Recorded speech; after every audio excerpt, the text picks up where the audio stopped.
Have you ever felt something doesn't quite add up in what we were taught about history? There are gaps, like faint cracks in the bedrock of knowledge, soft voids in what should have been an unbroken flow of time. Why would maps from the 16th century depict Antarctica without ice? Who saw that coastline before the age of exploration ever began? Is it possible that something was taken from history? A civilization? A memory? Or perhaps a knowledge, quietly buried on purpose? You don't need to believe every theory. Sometimes all it takes is a sliver of doubt to open the first door. So close your eyes and join Deformed History as we drift into the dream of forgotten maps, where history wasn't just recorded, but concealed. If you're drawn to stories like these, the ones that live in the shadows between what we see and what was made to disappear, feel free to like and subscribe only if it feels right. And let me know in the comments, where are you watching from? And what time is it for you right now? I love seeing our little map of watchers light up around the world. The sea has always been a place where memory goes to disappear. Salt water erodes more than stone. It softens the edges of what we know, of what we dare to remember. But sometimes something surfaces. A fragment, a name, a question. Piri Reis, a name from the early 1500s, carved onto a world map unlike any other. The man himself was an Ottoman admiral, a cartographer, a scholar of the seas. But it's not the man we remember, it's the map, the Piri Reis map. Drawn in 1513 on a piece of gazelle skin parchment and discovered centuries later in the dusty archives of Topkapi Palace in Istanbul. A relic, a whisper. At first glance, it's just another antique map. Weathered lines, faded ink, depictions of mythical beasts lounging beside distorted continents. But then your eyes settle on the southern curve of the page. There it is. A coastline. Jagged, flowing, unmistakably real. A stretch of land no one should have seen at that time. Antarctica. Drawn with such clarity, such apparent accuracy, and without ice. But how?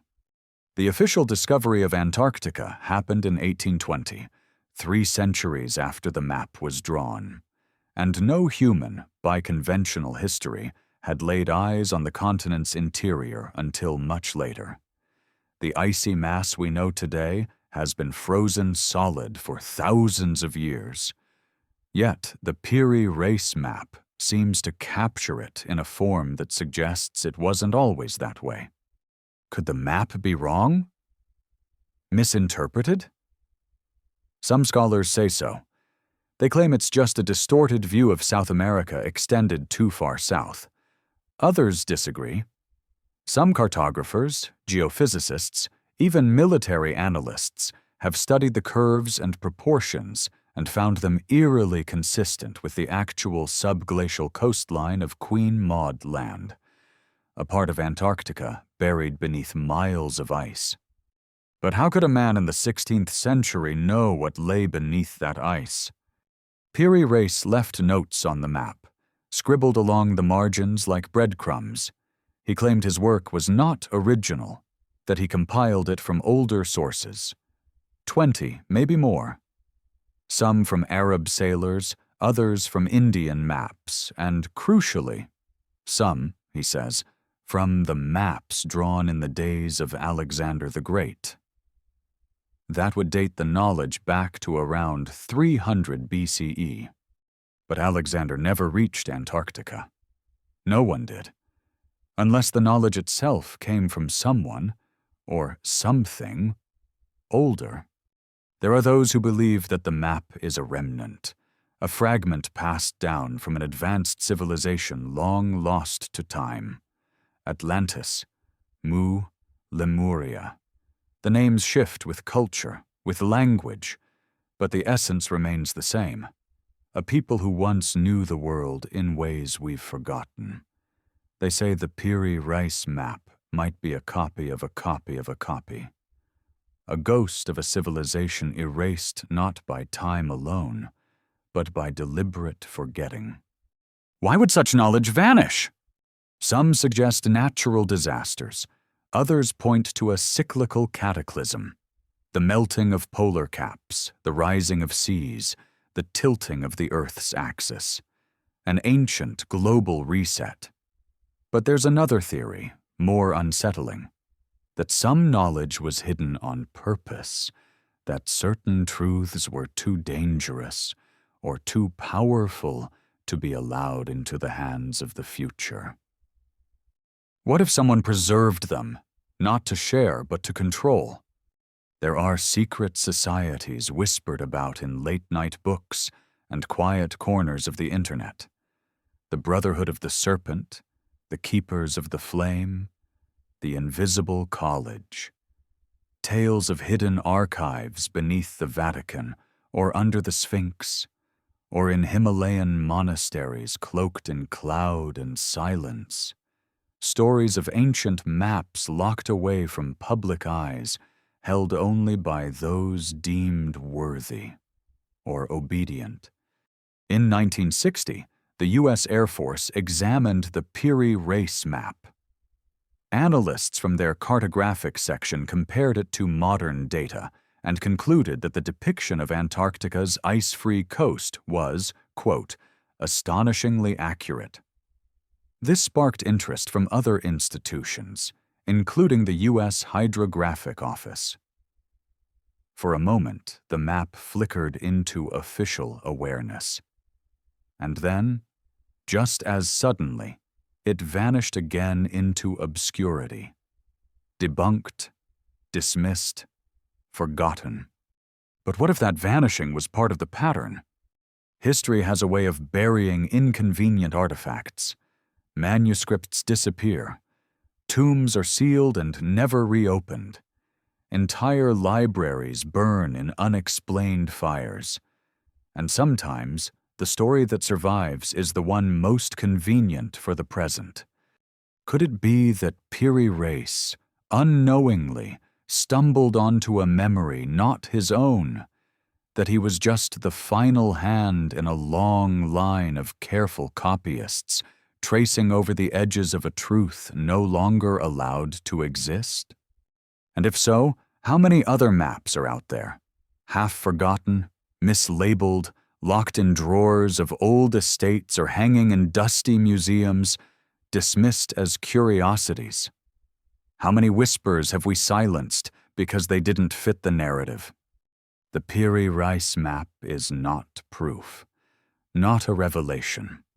It is a question etched in ink and hide. A question about what we've lost, and about who decides what we are allowed to remember. If even a fraction of it is true, then we must ask, who mapped Antarctica before it froze, and who taught them to do it? Or perhaps the more haunting question is this: what else have they seen that we have not? Some lines on old parchment fade with time. Others refuse to disappear. They remain like scars on the skin of history, silent, persistent, waiting to be questioned. The Piri Reis map was just the beginning. Once you see it, not just look, but truly see, you begin to notice echoes elsewhere. Other maps, other names, other anomalies that refuse to sit quietly within the framework we've built for the world. One of those names is Zeno. The Zeno map, drawn in the 16th century, attributed to the Venetian brothers Niccolo and Antonio Zeno, is said to be based on documents from as far back as the 14th century, a time when, according to every textbook we've read, Europeans had no knowledge of the far north. And yet the Zeno map shows Greenland not as a vague, shapeless mass, but as an island chain, fragmented by waterways, precisely as modern satellite scans would later reveal beneath the island's thick glacial crust. How could they have known? According to the official narrative, the map was discovered by a descendant, Niccolo Zeno the Younger, who claimed he found letters and sea charts in his family's archive. The document supposedly described a journey by the Zeno brothers through the North Atlantic, touching Iceland, Greenland, and even unknown lands west of them. Perhaps even parts of North America, before Columbus ever set sail. Skeptics say it's a forgery, a romantic invention of the Renaissance mind. But others wonder, if the map is fake, why would it contain topographic details that no one at the time should have known? How could someone in the 1500s guess so accurately at the geography of an island shrouded in ice for millennia? Unless they weren't guessing. Unless they were copying. This idea of ancient maps being copies of far older originals emerges again and again. From Piri Reis to Zeno, from the Dulcert Portolan of 1339 to the Buache map of 1737, there seems to be a thread that connects them. An undercurrent of impossible knowledge, too early, too detailed, too precise. Somewhere, somehow, someone knew. But who? One hypothesis whispers through the pages of alternative history: the theory of an ice-free Antarctica. That at some distant point in human prehistory, the continent now buried in white was once lush, temperate, inhabited. Geological data backs part of this. Scientists agree that Antarctica was ice-free over 6,000 years ago, with evidence of forests, lakes, and life. But human civilization, as we're told, was only just beginning to settle into agriculture at that time. No cities, no maps, no sea travel. Unless what we know is not all there is. The idea that an advanced maritime civilization could have existed before the end of the last ice age isn't new. Charles Hapgood, a mid-20th century academic, proposed that such a culture may have created detailed maps of the globe, including Antarctica, before cataclysmic shifts in Earth's crust buried it beneath ice. His theory, though rejected by mainstream academia, drew interest from minds as varied as Albert Einstein to military analysts. And yet the question lingers: if such knowledge once existed, where did it go? Hapgood believed the knowledge was preserved, passed from hand to hand, down through the ages, through Egyptian priests, through Phoenician navigators, through Greek scholars, and finally into Renaissance libraries, disguised as medieval charts. A chain of guardians, unaware of the full magnitude of what they carried. But others propose something more guarded, more selective. That this knowledge was never meant for the masses, that it was kept intentionally hidden by those who recognized its power. The shape of the world, after all, is more than geography. It is philosophy, theology, dominion. To know the edges of the earth is to know the edges of possibility. And to possess a map that contradicts the known world is to possess a key to a different truth. Could it be that ancient maps were not tools, but locks?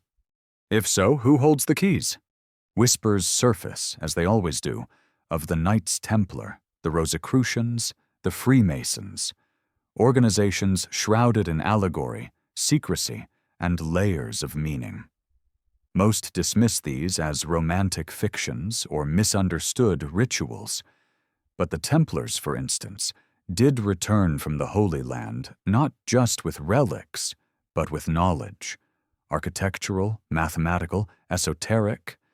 They built cathedrals aligned with the stars, encoded with geometry that mirrored ancient sacred sites across continents. Some say they also carried maps, scrolls recovered from buried temples, etched with coastlines that no medieval eye should have seen. And then there's the Vatican, its library beneath Rome, said to hold thousands of documents never seen by the public. Ancient codices, cartographic records, accounts of lands both real and mythical. Why are so many of these sealed, classified, unread? What truth lies beneath the silence? Even in the modern age, maps have power. During World War II, governments redrew borders not just of countries, but of reality, creating distorted projections to conceal strategic locations. Censorship wasn't limited to books or speeches. Geography itself became a weapon. Perhaps it always was. If knowledge of an ice-free Antarctica, of submerged continents, of lands lost to memory, had surfaced during the Enlightenment, would science have embraced it? Or would it have unraveled the fragile narrative just being constructed about the age of man? Would history have allowed such an anomaly to exist? Or was it simpler to say the maps were wrong? To tuck them away in footnotes and dismiss them as curiosities? Because it's easier, isn't it, to accept that ancient people simply made mistakes than to believe they knew something we do not. Yet the maps remain. They sit in quiet archives and obscure manuscripts, in margins and museum backrooms, etched in language we no longer fully understand. They ask no questions, but they offer no closure. Only lines, only coastlines, only shapes that echo something older than memory. And when you look closely, really closely, you begin to wonder, are these maps of the world? Or are they maps of what the world once was, before the forgetting began? There's something unsettling about maps that don't match the world as we know it. They speak in silence, quietly undermining the narratives that cradle our sense of reality. But sometimes, it's not what's drawn on the map that disturbs. It's what is missing. The Vinland map is one such ghost. A single, unassuming parchment that appeared publicly in 1965, its lines almost shy, sketched with a fragile ink that seemed too uncertain to hold so much weight. It claimed to be a 15th century creation, predating Columbus and showing something remarkable. A landmass far to the west of Greenland. An island labeled simply Vinland. Vinland. A name pulled from the sagas of Norse explorers. A name once thought to be myth, a poetic embellishment from a time when sea serpents and gods shared the same pages as history. But here it was, marked clearly on a map that should not have known it existed. The Norse sagas, tales of Leif Erikson and his voyages beyond the edge of the known world, spoke of a rich, fertile place, warm, forested, not the icy expanse of Greenland, but something softer, almost pastoral. Grapes grew there, they said. Timber was plentiful, a land of possibility. Yet for centuries, scholars dismissed the stories as exaggeration, until ruins were found.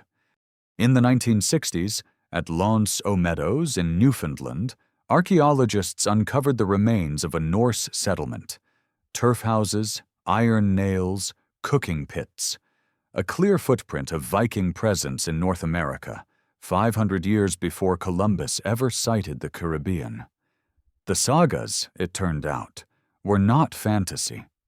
And so the Vinland map gained a strange kind of gravity. If authentic, it meant that knowledge of the Americas existed in Europe before the Age of Discovery, that the so-called New World wasn't new at all. But the map's origins were murky.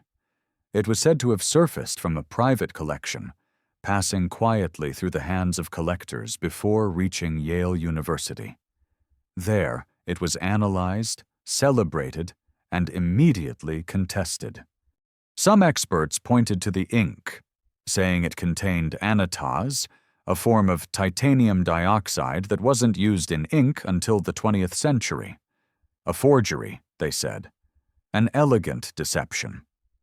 Others countered, suggesting the presence of Anatase could have come from contamination or flawed testing methods. For every dismissal, there was a rebuttal. For every claim of authenticity, a shadow. The debate, still unresolved, continues to flicker in the corners of academic journals. But perhaps the more important question isn't whether the map is real, but why it was met with such urgency to be disproven. Why does it matter so much that Columbus be first? Why does the shape of history require a single point of origin, a single hero, a clean and linear path? Real history, if we dare to look closely, is not linear. It is layered, chaotic, messy. It loops and twists like ocean currents, sometimes circling back on itself, sometimes disappearing beneath the surface. The Vinland map doesn't claim to rewrite history. It merely suggests that someone, somewhere, knew something before they were supposed to. And perhaps that's the threat. Not a new discovery, but an old memory that refuses to stay buried. Because maps, in the end, are not just records of geography. They are declarations of knowledge, of ownership, of power. To name a place is to claim it. To draw it is to control it. What if, centuries ago, someone had drawn the entire world accurately, long before the official age of exploration? What would that mean for our understanding of history's timeline? For the empires that claimed to have discovered lands already known? For the stories we tell about who we are? And what if these maps were quietly removed? Not because they were wrong, but because they were too right. There's an unsettling parallel in the way anomalies are treated, not just in cartography, but in all disciplines. Outliers are not studied. They are excluded. Clean data is preferred. Convenient data. Data that fits. But the world has never been clean. History has never been convenient. When we look at the Vinland map, perhaps we are not meant to ask, is it real? But rather, what if it is? And even more disturbingly, what else has been hidden this way? It's not just maps that go missing. Manuscripts vanish. Artifacts disappear into private collections. Discoveries are silenced by lack of funding or buried in bureaucracy.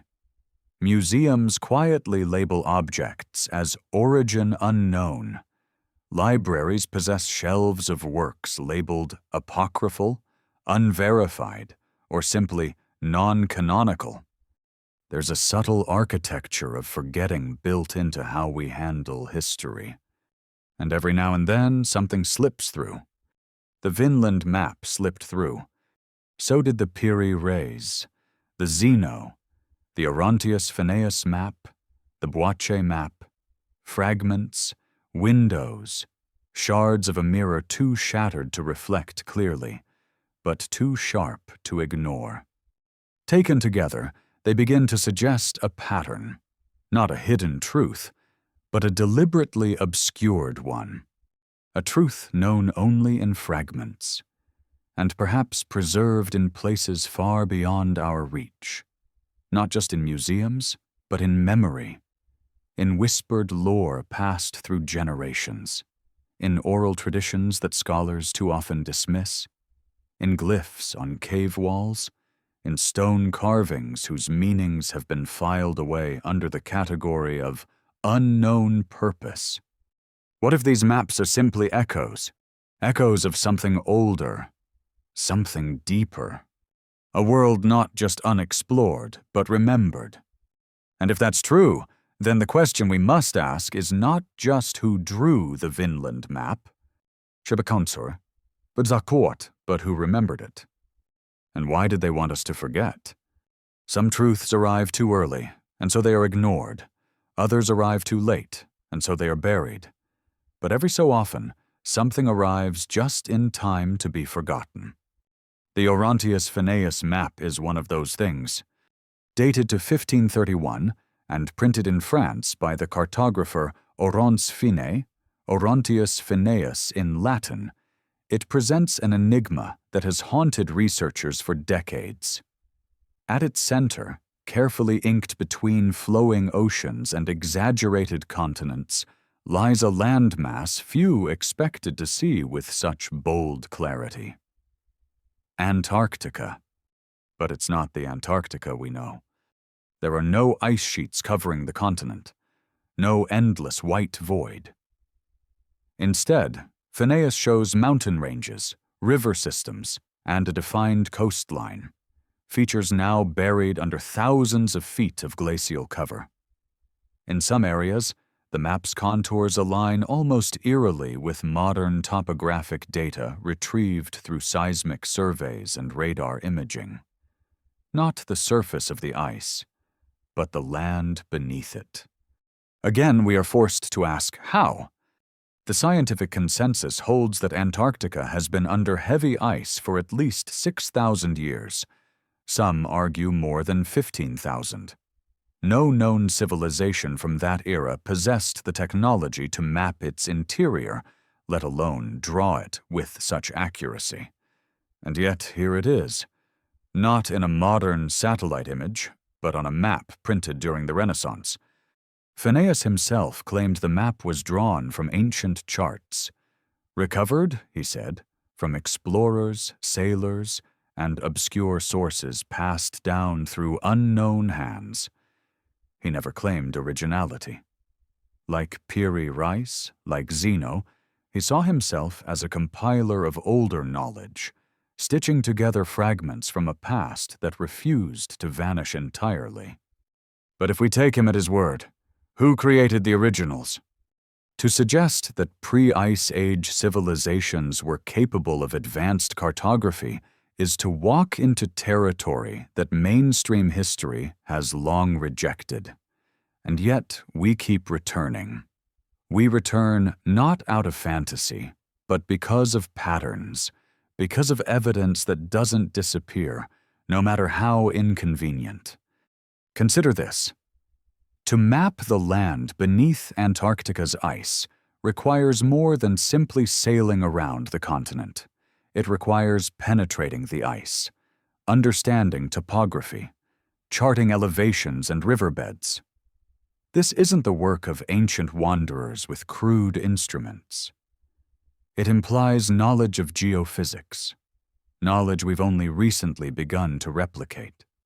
Some suggest these maps are the lingering fingerprints of a global seafaring culture lost to time, a culture erased not by war or empire, but by water.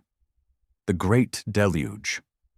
The flood myths that echo across nearly every ancient civilization, from Mesopotamia to Mesoamerica, from the Rig Veda to the Bible, from Plato's Atlantis to the Epic of Gilgamesh. A flood that didn't just drown cities, but memories. What if the Orontius Finaeus map is a memory encoded in ink? And what if it's not alone? Modern researchers have noted similar anomalies in other early maps. The Buache map of 1737, for instance, which also depicts an ice-free Antarctic coastline. Like Finaeus, Buache claimed to draw from ancient sources. His map shows two land masses separated by a waterway. An uncanny match for what we now know lies beneath the Antarctic ice sheet. Skeptics argue that these maps are misinterpretations, that errors and artistic liberties account for the similarities, that what we see as Antarctica might be distorted projections of southern lands, Terra Australis, a mythical continent once believed to balance the globe. But that explanation grows thinner with each coincidence. Too many maps, too many matches, too many errors that align with data unknown to the men who drew them. It begins to feel less like coincidence, and more like a secret. One possibility is that the knowledge came from survivors, refugees of a drowned world, custodians of memory, sailors who escaped a collapsing coastline and passed their knowledge to others. Over time, the knowledge degraded. It was mythologized, fragmented, misunderstood. But some pieces endured, enough to be recopied again and again until they reached hands like Finaeus, who didn't know what he held, only that it was old. Another possibility is harder to face. What if the knowledge was preserved deliberately? Hidden, yes, but not forgotten. Kept by a select few, protected in cloisters of silence. The same cloisters that appear again and again in historical rumor. The libraries beneath Alexandria, the vaults beneath the Vatican, the sealed chambers in Tibet. Not fantasy, not fiction, but real places, some of them confirmed to exist, yet closed to the public. What lies inside them? Books, surely. Scrolls. Codices. But what if there are maps? What if there are charts that would change everything we think we know about the human past? And more disturbingly, what if those maps are withheld, not because they are false, but because they are true? Control over history is not just about textbooks. It is about boundaries. What we're allowed to believe about the origins of civilization. What is permissible? If the timeline cracks, everything else begins to shift. Religion, science, identity. It is easier to label maps like Finaeus's as curiosities. Easier to say, they guessed, or they were wrong, than to confront what the alternative implies. That we are a species with amnesia. That we are not the first. That we are the survivors, not the pioneers, and that beneath the ice, beneath the ink, beneath the silence, something waits to be remembered. So we are left with this map, a 16th century parchment, its ink faded, its authorship vague, its accuracy unsettling, a document no one can fully explain, and yet no one can quite ignore. It does not speak. It does not defend itself. It simply exists. And in its quiet existence, it asks a question we are not ready to answer. What lies beneath what we think we know? There's a strange discomfort in realizing that some of the oldest maps we possess might be the most accurate. It leaves us with a hollow feeling, like walking into a house built long before our time, only to discover your name already etched into the walls. But perhaps maps were never just about directions. Perhaps they were stories, condensed into coastlines, warnings shaped into symbols, memories preserved in ink. And sometimes they were seals. Seals meant to be broken only when the world was ready. But ready for what? There is one more name that echoes through this quiet hall of forgotten cartography. A man whose map was not discovered in some ancient archive or coastal monastery, but published boldly, even brazenly, in the heart of Enlightenment Europe. His name, Philippe Buache. A royal geographer of France in the 18th century, Buache was no mystic, no sailor. He was a scholar, a man of charts and measurements, a product of the Age of Reason. Yet in 1737, he presented to the French Academy of Sciences a map so baffling, so out of place, that it would be quietly dismissed for generations, until modern science caught up. The Buache map shows Antarctica, but once again, it does not depict the frozen landmass we see today. Instead, it is divided, split into two separate islands, separated by a central waterway. At first glance, it appears wrong, wildly speculative. But then something peculiar happened. In the 1950s, Seismic surveys conducted by scientists from the United States and Great Britain revealed that beneath the Antarctic ice sheet, the continent is not a single unified mass, but rather two main land bodies with a deep basin between them, the exact configuration Buache drew centuries earlier. How could he have known? There are no records of seismic instruments in his time. No drilling, no ground-penetrating radars, no satellite data. Just paper, ink, and a mind tuned, it seems, to something far older than the Enlightenment. Buache himself claimed that his map was based on ancient documents, sources from a time when the seas were navigated with greater freedom. That phrasing, often overlooked, suggests something more than mere exploration. It suggests memory. A time when Antarctica may not have been locked in ice. A time before the climate shifted, or before something made it shift. Could that something have been sudden?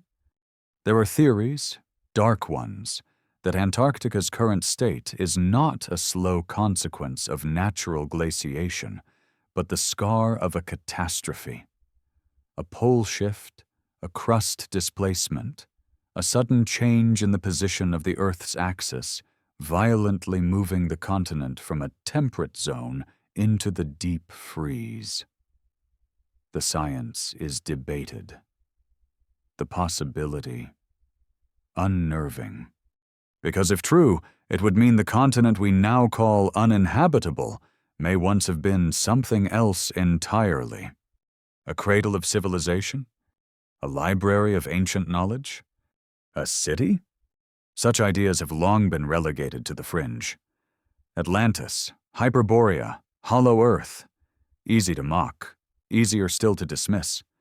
But then again, so were Troy, Göbekli Tepe, and the Norse voyages to North America, until each of them was found. Stone after stone, layer after layer. And with every discovery, our certainty erodes just a little more.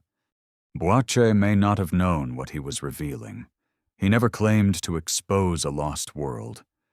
But his map suggests access, whether direct or inherited, to a body of knowledge that should not have existed in his time. And if we believe him, if we follow the thread he left, it leads us not to Europe, but somewhere else. Somewhere deeper. There is a legend, older than Buache, older even than Piri Reis, that speaks of a continent at the bottom of the world. Not a frozen wasteland, but a land of light. A place known to the Egyptians as the Land of the South, guarded by the gods. To the Greeks, a balance to the known world. To some esoteric traditions, a forgotten Eden. Could it be that Antarctica is not just a mystery of ice, but a vault? A vault whose contents have been hidden. Not lost, not destroyed, but locked away. Preserved beneath layers of cold and time. Waiting. Not for discovery, but for permission. And maybe that's the point. Maybe we haven't found what lies beneath because we haven't earned it. Or worse, because someone doesn't want us to. Modern expeditions to Antarctica are tightly controlled. Governments claim environmental preservation. Fair enough. But the strict regulation of exploration, down to the placement of scientific camps and the flight paths of aircraft, has raised eyebrows for decades. There are regions that remain untouched, vast stretches no one is allowed to study, let alone excavate. Why? What lies under those forbidden coordinates? Every so often, a rumor escapes. A whisper from a former military officer, a classified document, a brief satellite image that disappears. Claims of anomalies beneath the ice, structures, geometric shapes, magnetic distortions, but nothing verifiable, nothing sustained. Just enough to spark wonder, and just enough to feel like bait, because wonder, unmoored from evidence, can become delusion. And that is where the guardians of official history find their strength. In ridicule, in silence, in the power to define what is real. But Buache's map is real. It exists. It was printed. It was presented to the scientific community. And it sits now, quietly, in archives and libraries, waiting for someone to stop laughing long enough to look. Not to believe, but to see. Because belief is not what these maps require. What they ask, quietly, persistently, is attention. They ask us to notice the patterns, to feel the unease, to entertain the possibility that the world we know is just a layer, one of many. And maybe, beneath that layer, there's something ancient watching us, or remembering us, or waiting for us to remember it. There's a silence to the south. Not just the cold kind, not just the wind-blown emptiness of Antarctica's frozen plains. It's deeper than that, older. A silence that feels designed. Because for all we talk about the age of discovery, for all our satellites and surveys and snow-piercing instruments, the truth is that there are places on this planet that remain untouched. Places whose secrets lie not in what we see, but in what we're not allowed to ask. And sometimes the loudest evidence is what isn't there. Consider the great gaps in our cartographic history, the missing links, the sudden appearances of detailed knowledge, followed by centuries of silence. The way some maps emerge with a clarity far beyond their time, only to be forgotten, discredited, or quietly locked away. This is no accident. There are whispers, unprovable but persistent, that maps are among the most carefully managed forms of knowledge in human history. Not just because of the borders they define, but because of the truths they imply. Because a map doesn't just tell you where you are, it tells you what is possible. And that's where the real power lies. Imagine you lived in the early 1500s. The edge of the known world was still fog. Sea monsters, uncharted oceans, and the terror of falling off the rim of the earth were not just folklore. They were legitimate fears. And then suddenly, a map appears. A map showing lands no one had ever seen, drawn with precision no one could explain. Would you believe it? Or would you burn it? History tends to do the latter. Or worse, it files it away. Not in fire, but in forgetfulness. The kind of erasure that doesn't leave smoke, only dust. Take the Dulcert Portolan chart of 1339. It shows, with uncanny accuracy, the islands of the Mediterranean and the Atlantic coast of Europe and North Africa. It even includes islands that don't exist, at least not anymore. Submerged lands, places once thought real, then dismissed as myth after they vanished beneath the sea. But why include them? Unless they were there, unless someone remembered. Portolan charts were known for their precision. Sailors trusted them with their lives. And yet, many included regions that modern maps exclude. Places that vanished not due to error, but to rising waters. Shifting earth. Catastrophe. So maybe these maps aren't mistakes. Maybe they are memories.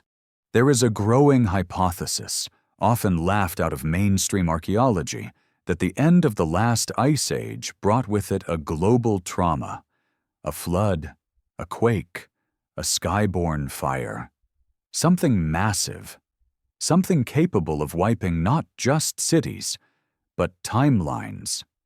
And perhaps, in the aftermath, those who remained tried to preserve what they could. Not in buildings, not in stone, but in lines.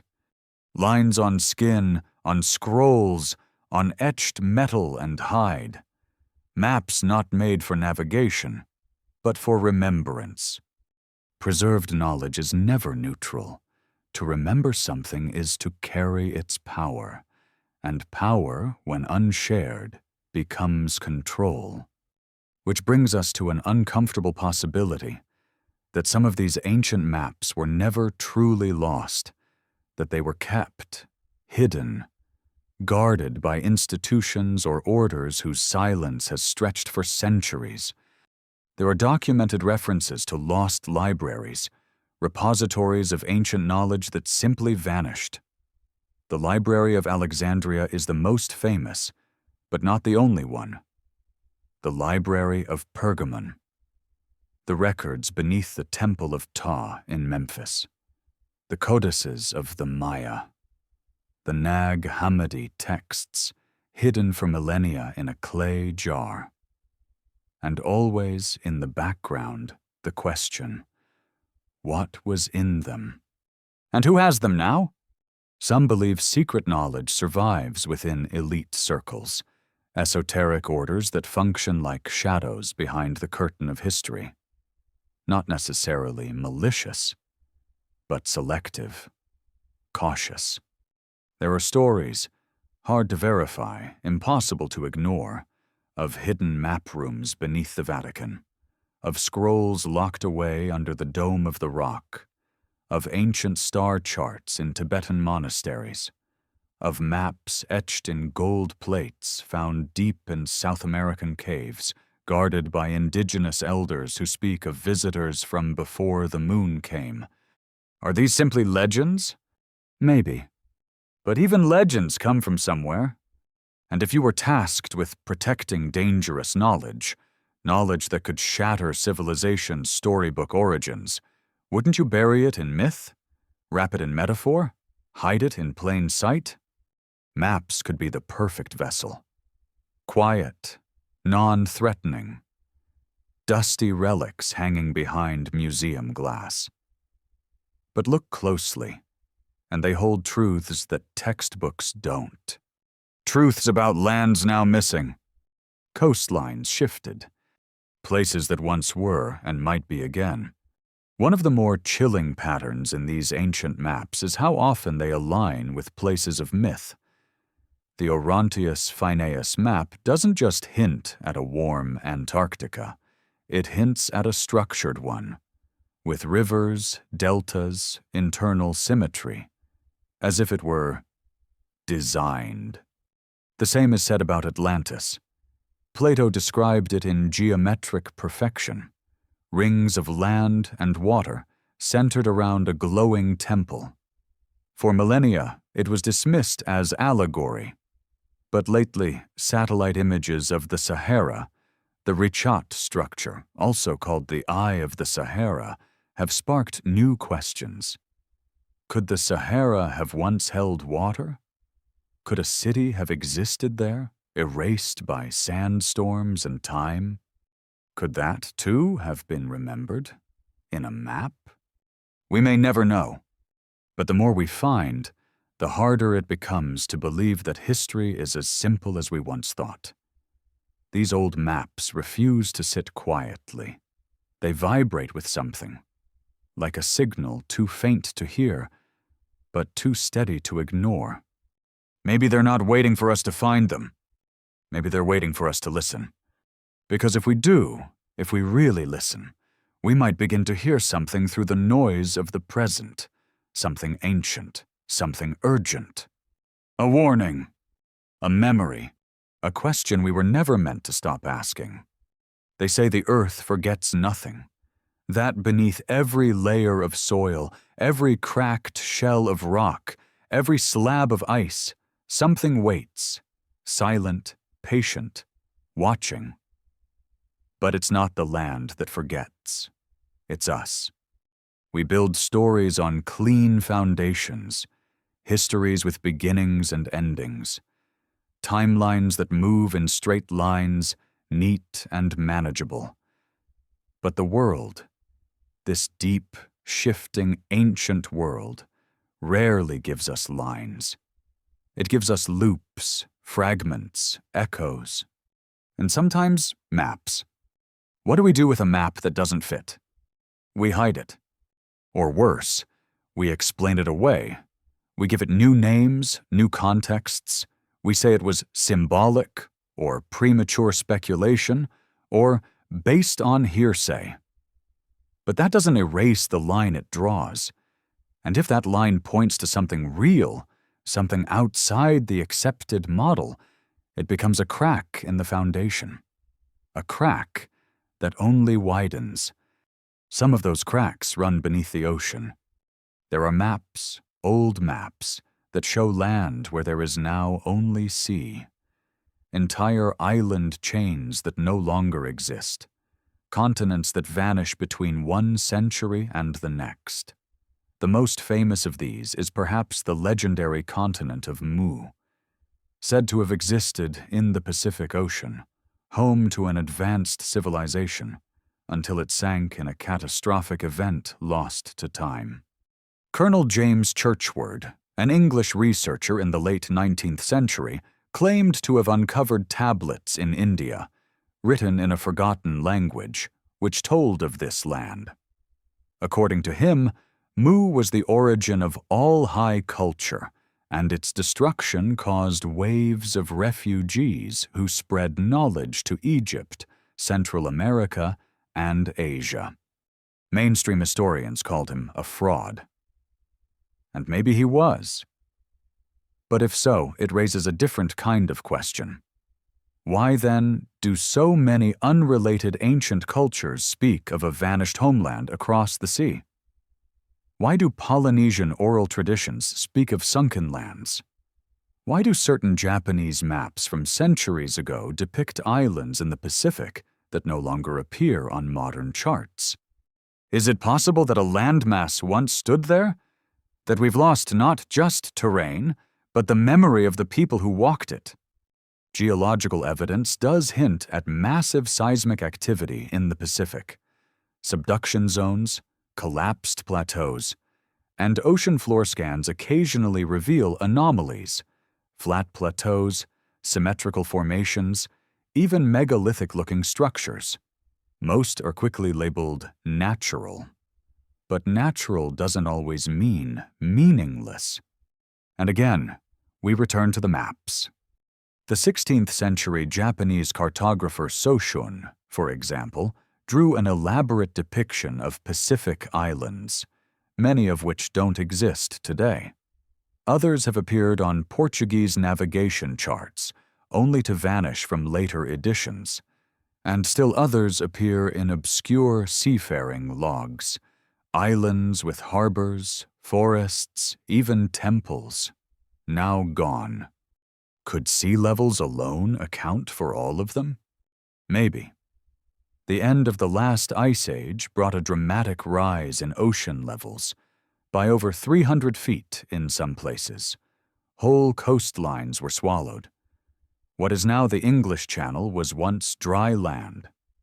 The Black Sea may have been a freshwater lake before it was flooded by the Mediterranean.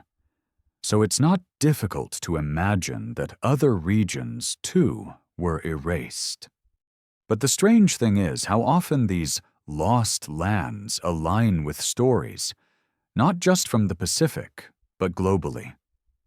Stories of sunken kingdoms, golden cities swallowed in a single night, islands that rose and fell with the stars.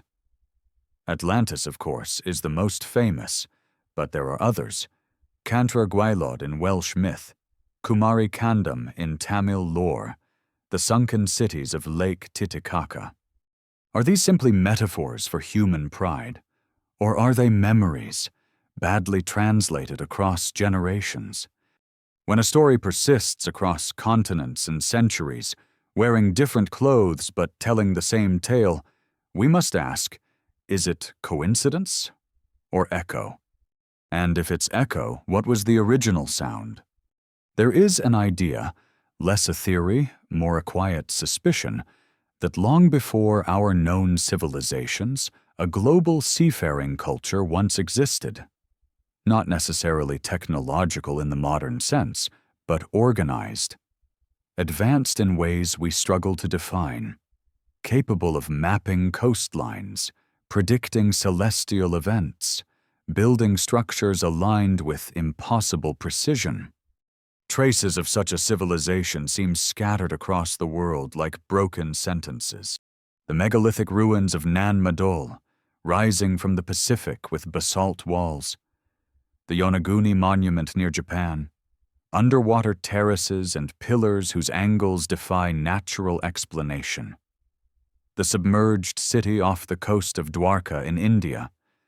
And of course the pyramids, appearing not just in Egypt, but in Sudan, Mesoamerica, China.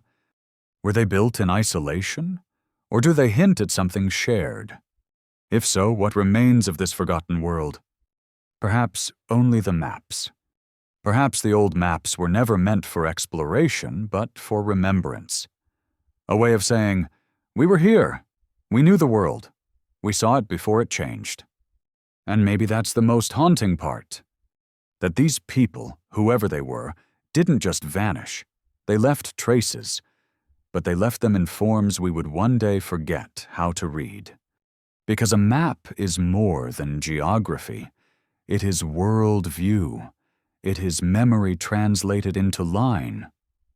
And when you lose the key to that translation, the map becomes just a picture, a relic, a curiosity on a museum wall.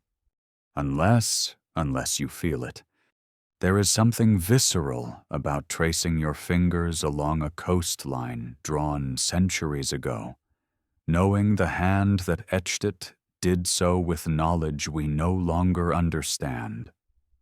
It feels like trespassing on someone else's dream, or being watched by a past that never truly died.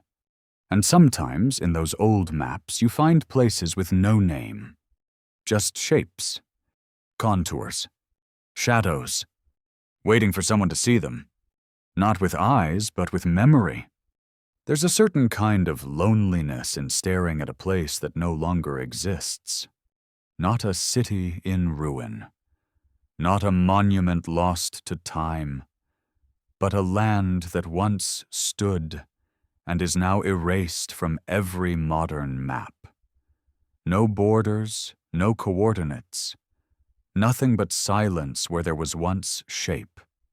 And yet some remembered, not through photographs or archives, but through charts, passed from hand to hand across generations who may not have fully understood what they were holding. But they preserved it anyway. As if they knew. Among these is a strange and largely forgotten map, rarely mentioned in textbooks, and even more rarely questioned. The Haji Ahmed map.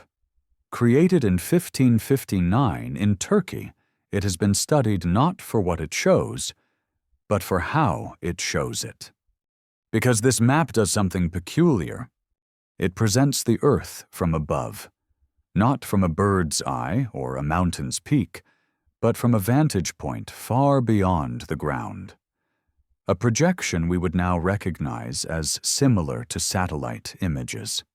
The curvature of continents, the distortion consistent with orbital viewing angles. But it was the 16th century. There were no satellites, no concept of outer space as we now understand it. And yet, there it is, a map from an era of compasses and sextants, depicting the Earth as though seen from the sky. How? Some researchers have dismissed it as a coincidence, a clever distortion, a cartographer's guess. But others find the precision too uncanny, the proportions too deliberate, and even more curious. The Haji Ahmed map appears to show land where there should be sea, a continent spanning the South Pacific, now absent. No tectonic record of it remains in modern geography, but it's there, in ink, named, labeled, as though it were real, just like Mu. just like so many others. It raises a question that echoes louder the more we ignore it. Are we missing something enormous, hidden in plain sight? The possibility of ancient global knowledge, true global knowledge, has long been dismissed as pseudoscience. But what if it's not about advanced technology? What if it's about time? About time being longer than we think. Mainstream anthropology places the birth of civilization around 6,000 years ago. The rise of writing, of agriculture, cities. But now we know that Göbekli Tepe in southeastern Turkey dates back at least 12,000 years, twice as old as Stonehenge, with stone pillars carved and arranged with stellar precision. How many other Göbekli Tepes lie undiscovered? And how many lie beneath water? Sea levels rose dramatically after the last ice age. Whole coastlines drowned. If a culture existed before that flood, its cities would now be underwater, its libraries gone, its monuments submerged. But not its maps. Not if they were copied. Not if, somewhere along the line, survivors preserved the knowledge, passed it like whispers, etched it into stone, papyrus, vellum, not for conquest, but for remembrance. And if they did, then what we call ancient anomalies may simply be fragments of a history much older than we dare admit. Because maps are not passive. They carry intention. They reflect what the cartographer believes or knows to be true. So when we find a 16th century map that depicts modern coastlines with unnerving accuracy, we must ask, where did that knowledge come from? From exploration, imagination, or inheritance?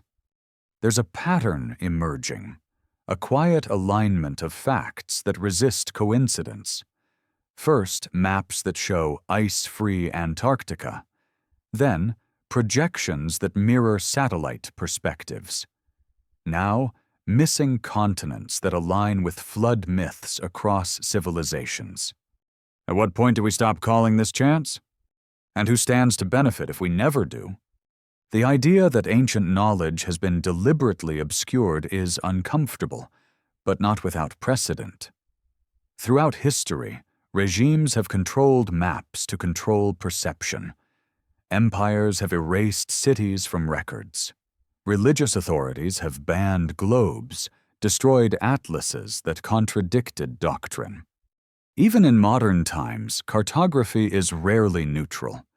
Satellite images are blurred, coastlines are manipulated, political borders are edited depending on the country in which the map is printed.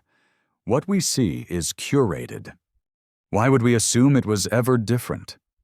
And so, we return to the Haji Ahmed map, not just for its strange projection or its phantom continent, but for the way it dares to see the Earth as a whole. That idea of a complete Earth was once radical. The ancients saw the world as islands of light surrounded by darkness. Unknown lands were labeled "Here be dragons," but slowly the light grew. Maps expanded. The borders of the known pushed outward. And then something strange happened. They stopped expanding. Modern maps no longer have dragons, but they don't have missing continents either, or ancient coastlines, or shadows of memory. They are clean, safe, efficient, and silent. The silence is what disturbs the most, because it suggests we've reached the end, that there is nothing more to find, nothing more to question, that the story of humanity is finished. But the maps, the old maps, they say otherwise. They are full of mistakes, yes? But maybe the mistakes are not theirs. Maybe they are ours. Maybe our mistake is assuming we are the beginning, that nothing came before us, that every civilization before ours was primitive, fragmented, forgetful. What if we are the forgetful ones? The Haji Ahmed map doesn't prove anything, but it suggests, it whispers, it draws lines we weren't supposed to see. And in those lines, perhaps, is an invitation. Not to believe, but to remember. Some truths are not erased. They're overwritten, covered by newer stories, louder voices, more convenient narratives. But if you peel them back, gently, layer by layer, something older still lingers underneath. And sometimes it stares back. There's a document, less discussed than the maps we've spoken of so far, but perhaps more disturbing in its implications. It doesn't hang in museums or appear in popular atlases. In fact, its existence is known mostly through whispers in forgotten academic journals and letters between early explorers. They call it the Map of the Antilles, though what it depicts goes far beyond the Caribbean.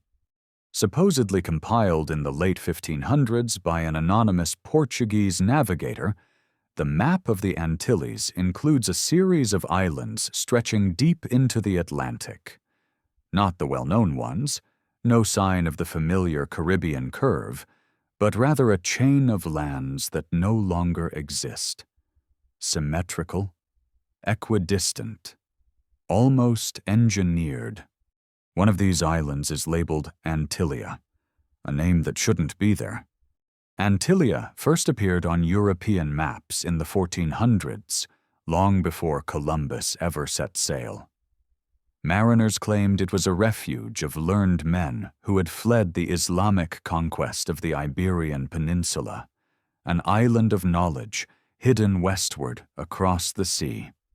It was said to be large, advanced, divided into 7 cities. Some believed it was a fabrication, others swore it was real.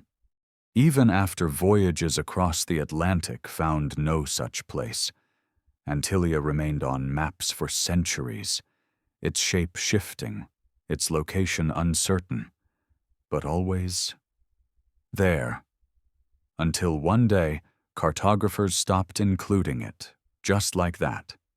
Not disproved, just removed. But what if it wasn't a mistake? What if Antillia was never meant to be permanent, but rather a memory left on purpose? A breadcrumb? And if so, what path does it lead us down? Some researchers argue that Antillia might have been a distorted remembrance of Atlantis. Others suggest it was a misinterpreted extension of the Azores. But then, why the symmetry? Why the recurring reports of cities, of lights, of a population with advanced knowledge? Here's where the mystery deepens. In the early 1900s, during the laying of transatlantic cables, surveyors reported unusual topography along the mid-Atlantic ridge, elevated plateaus, sunken peaks, features inconsistent with a simple oceanic ridge. One of the surveyors, whose journals were later suppressed, sketched out what he believed were the remains of submerged land masses. And his drawing bore an uncanny resemblance to the older maps of Antillia. Coincidence, imagination? Perhaps, but perhaps not. Because the ocean forgets nothing, it only hides. And sometimes the hiding is intentional. We know that certain areas of the Atlantic have been the focus of military surveillance for decades, not just during wartime, but even now. Certain sonar scans are classified, certain underwater regions marked restricted. Why? Could it be strategic? Could it be archaeological? Or could it be something else? We're not meant to speculate. That's the message. Leave it alone. Trust the maps. Trust the official lines. But maps lie. Not always out of malice, but out of design. They simplify, they flatten, they omit. Every border drawn is a decision. Every exclusion is a silence. And silences add up. So we find ourselves again looking at these old charts, faded, distorted, misaligned, and yet somehow they hum with something familiar. A pattern we can't quite name. A memory we can't quite reach. It begins to feel like all these maps, Piri Reis, Finaeus, Buache, Haji Ahmed, and now the Antilles documents, are not isolated errors, but pieces of a tapestry, a network, not a map of the world as it is, but as it once was, or as someone once knew it to be. Could they all trace back to a common source? That's what some believe. There's a theory, faint, controversial, impossible to prove, that a set of master maps once existed, created by a civilization far older than we acknowledge. Maps etched in stone or metal, recording the Earth in a state we've never seen. Ice-free poles, extended coastlines, cities where jungles now grow, islands that no longer rise above the waves. These master maps, the theory says, were copied and recopied, passed through Egyptian priests, Phoenician traders, Greek scholars, Arab navigators, each time degraded, misinterpreted, simplified. But something of the original remained. And every now and then, a fragment would slip through, into the hands of a Renaissance cartographer, a forgotten sailor, a secretive order, and eventually onto paper. If this is true, then the mystery of these ancient maps isn't about who made them, but who kept them, who protected them, and who decided what the rest of us should never see. Perhaps that's why the name Antillia lingers like a shadow across history. Not a place, but a password. Not a location, but a signal. That there is something beneath the waves we are not meant to touch. Or not yet. The maps don't offer conclusions. They don't shout. They whisper. They ask questions that resist tidy answers. They suggest that the world is not as it seems, and that maybe it never was. And when you look at them long enough, you begin to feel something unsettling. Not fear, not wonder. Recognition, as if a part of you already knew. Somewhere in the space between memory and myth, between fact and the forgotten, there are places that persist, not because they are seen, but because they are felt. Hy-Brasil is one of them. It first appeared on maps in 1325, off the west coast of Ireland. A small, round island, often drawn with uncanny precision, perfectly circular, bisected by a river or strait, placed just beyond the reach of known coastlines. For centuries, Hy-Brasil appeared again and again in maritime charts. In 1375, in 1436, in 1498, always in nearly the same place, always an island, and yet never found. Sailors searched for it. Expeditions were launched. In 1674, Captain John Nisbet claimed to have landed there. He described a mysterious, mist-shrouded island inhabited by tall beings, advanced in their knowledge. His story was published and circulated, and then it faded, like the island itself. By the 19th century, Hy-Brasil vanished from maps, not because it had been disproven, but because cartographers simply stopped including it. There was no dramatic correction, no declaration of error, just a quiet erasure, as if its time had ended, as if its role, whatever it was, had been fulfilled. But what if Hy-Brasil was never meant to be found? Some believe it was a mirage, a fata morgana, an illusion of land caused by atmospheric refraction. Others think it was a misunderstanding of another island, mislocated, duplicated through centuries of guesswork. Reasonable explanations. But then there are the others. The stories that whisper Hy-Brasil was something more. Not just a piece of land, but a presence. A memory of a place that once was, or might still be, somewhere, just out of sync. And here the maps take on a different meaning. Because maps don't just show geography, they reflect belief, fear, hope. When cartographers placed Hy-Brasil in the Atlantic, they weren't just guessing. They were acknowledging something. Something sailors had whispered, something seen in dreams, something reported again and again. A recurring mirage might be illusion. A recurring shape on maps across centuries, that's memory? And that memory doesn't exist in isolation. Across cultures, we find mention of veiled lands, places that appear only under certain conditions, lands that vanish in mist, that shimmer on the horizon, that can be reached only if you are called. In Irish legend, Hy-Brasil is the island of eternal knowledge. It emerges from the sea once every 7 years, only to sink again beneath the waves.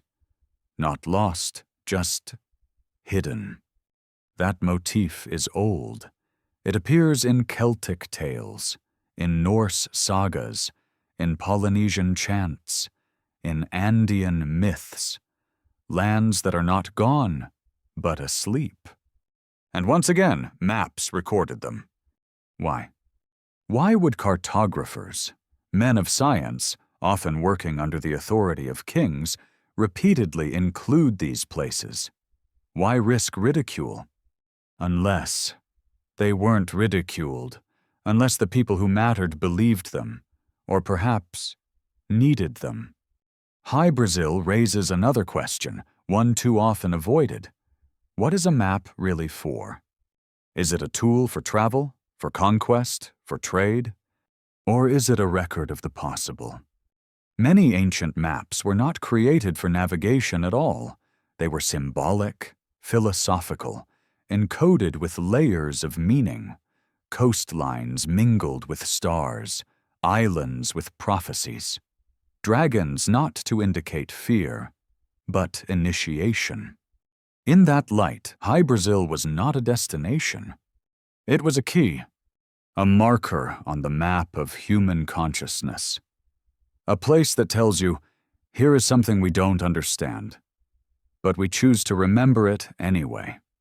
Because forgetting is not just passive, it's a choice, a strategic one.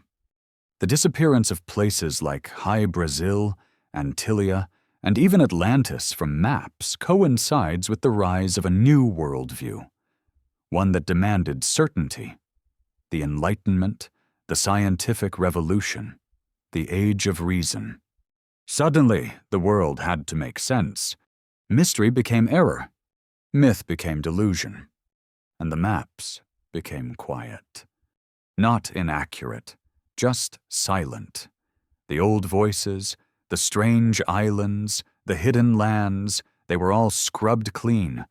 We were left with charts of continents, grids of latitude and longitude, and nothing unexplainable. Nothing that asked to be felt instead of proven. But beneath that silence, the earlier maps still whisper, still echo. Because even if the land is gone, the memory remains. And memory is persistent. In 1980, off the western coast of Ireland, near the coordinates where Hy-Brasil once appeared, pilots reported a sudden radar anomaly. A mass that appeared on screens, hovered, and then vanished. No visual confirmation. Just a presence. A ghost. It lasted moments.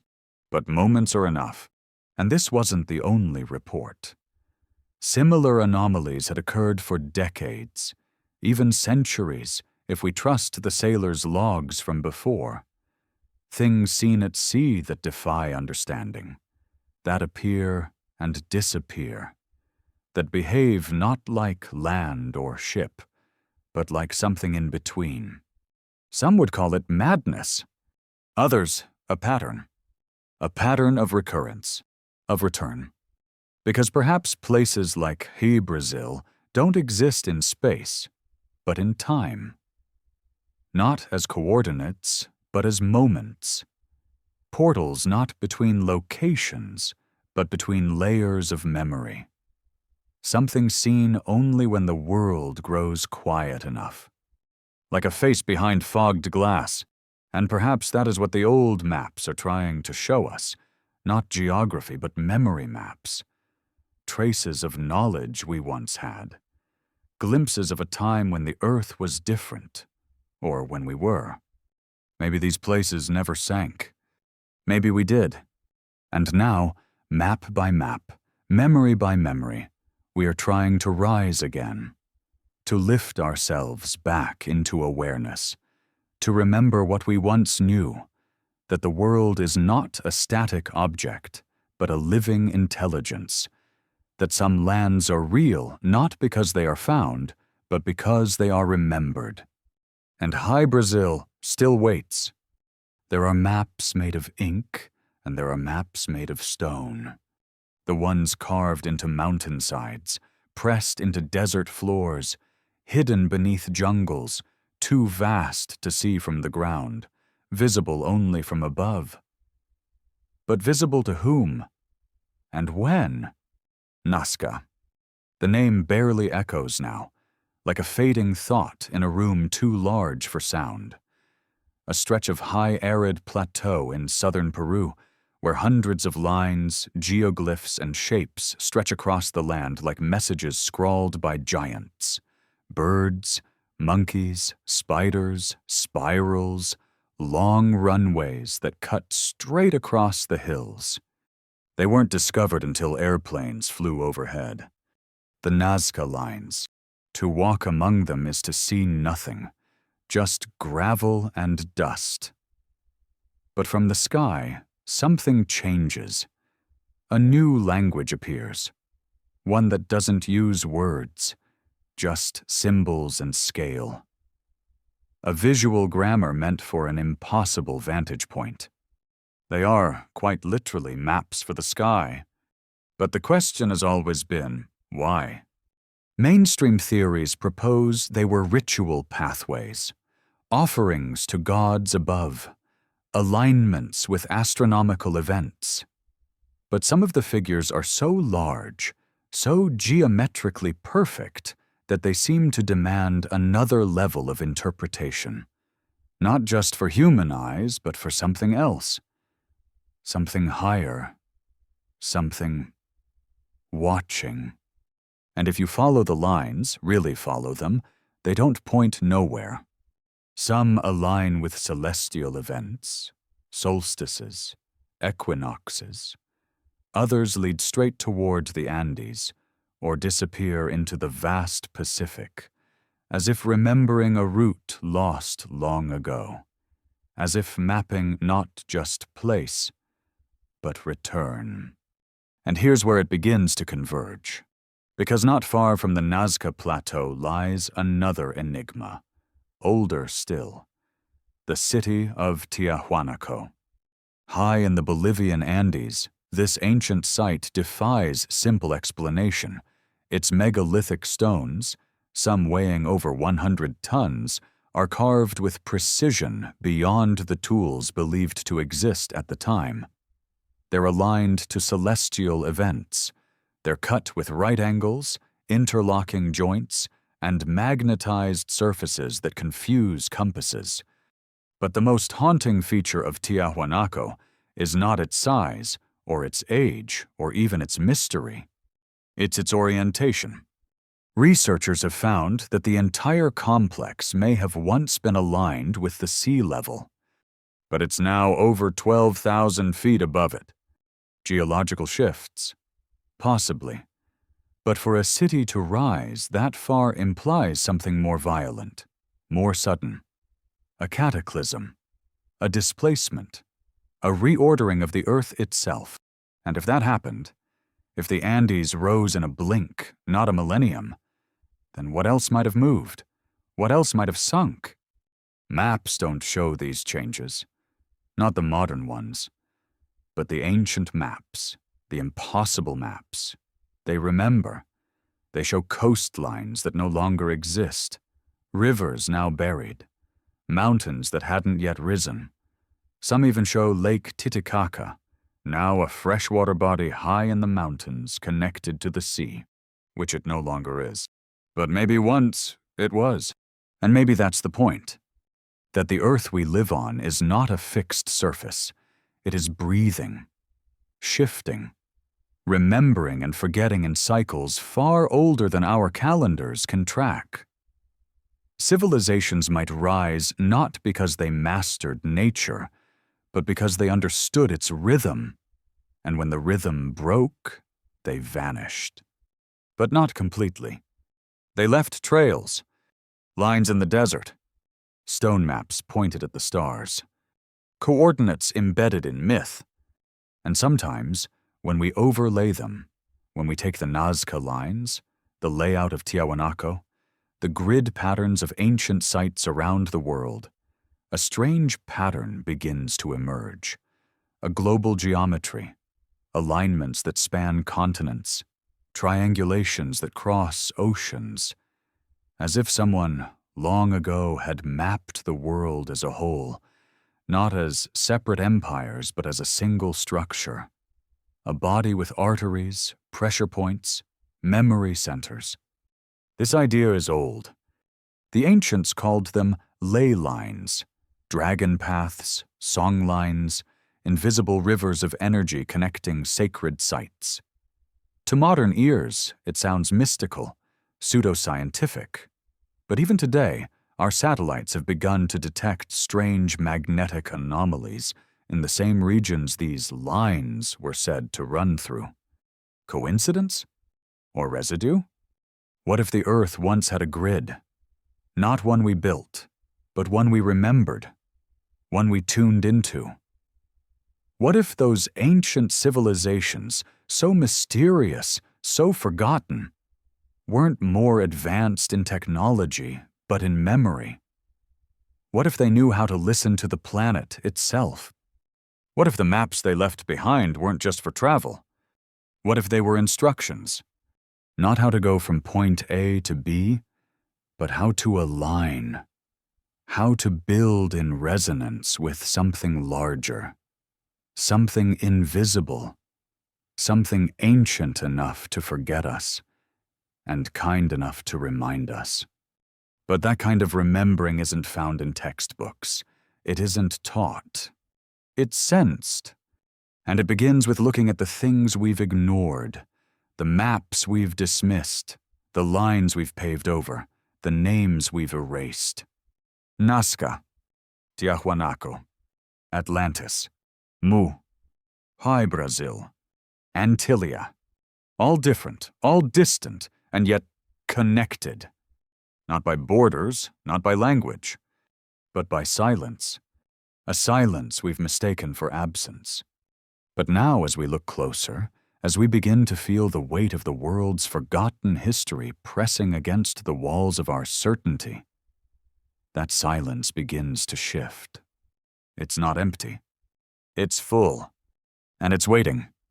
What if silence isn't the absence of sound, but the presence of secrets? Every forgotten map, every misaligned ruin, every story labeled myth carries that same stillness. Not quiet exactly, but withheld. Paused, as if waiting for someone, not to believe, but to listen. And in that silence, one place calls louder than the rest. Antarctica, the end of the earth. A frozen realm of wind and void, guarded not by walls or armies, but by ice. Deep, ancient, and unbroken. At least, that's how we're told to see it. But over the last century, Antarctica has appeared again and again. Not just in climate reports or scientific papers, but in whispers, in conspiracies, in broken sentences that seem too strange to be random. A continent larger than Europe, almost entirely uninhabited, closed to development, closed to migration, watched closely by every major world power. Why? Why guard the ice? Publicly, the answer is environmental. The Antarctic Treaty, signed in 1959, bans military activity, mineral extraction, and permanent settlement. It is presented as a triumph of global cooperation. Peace in the name of science. And perhaps that's true. But what if the treaty is also a door? A door meant to stay closed. Because beneath the glaciers lies something older than ice. Not just rock, not just fossilized forests, but structure, shape, absence, too geometric, too aligned.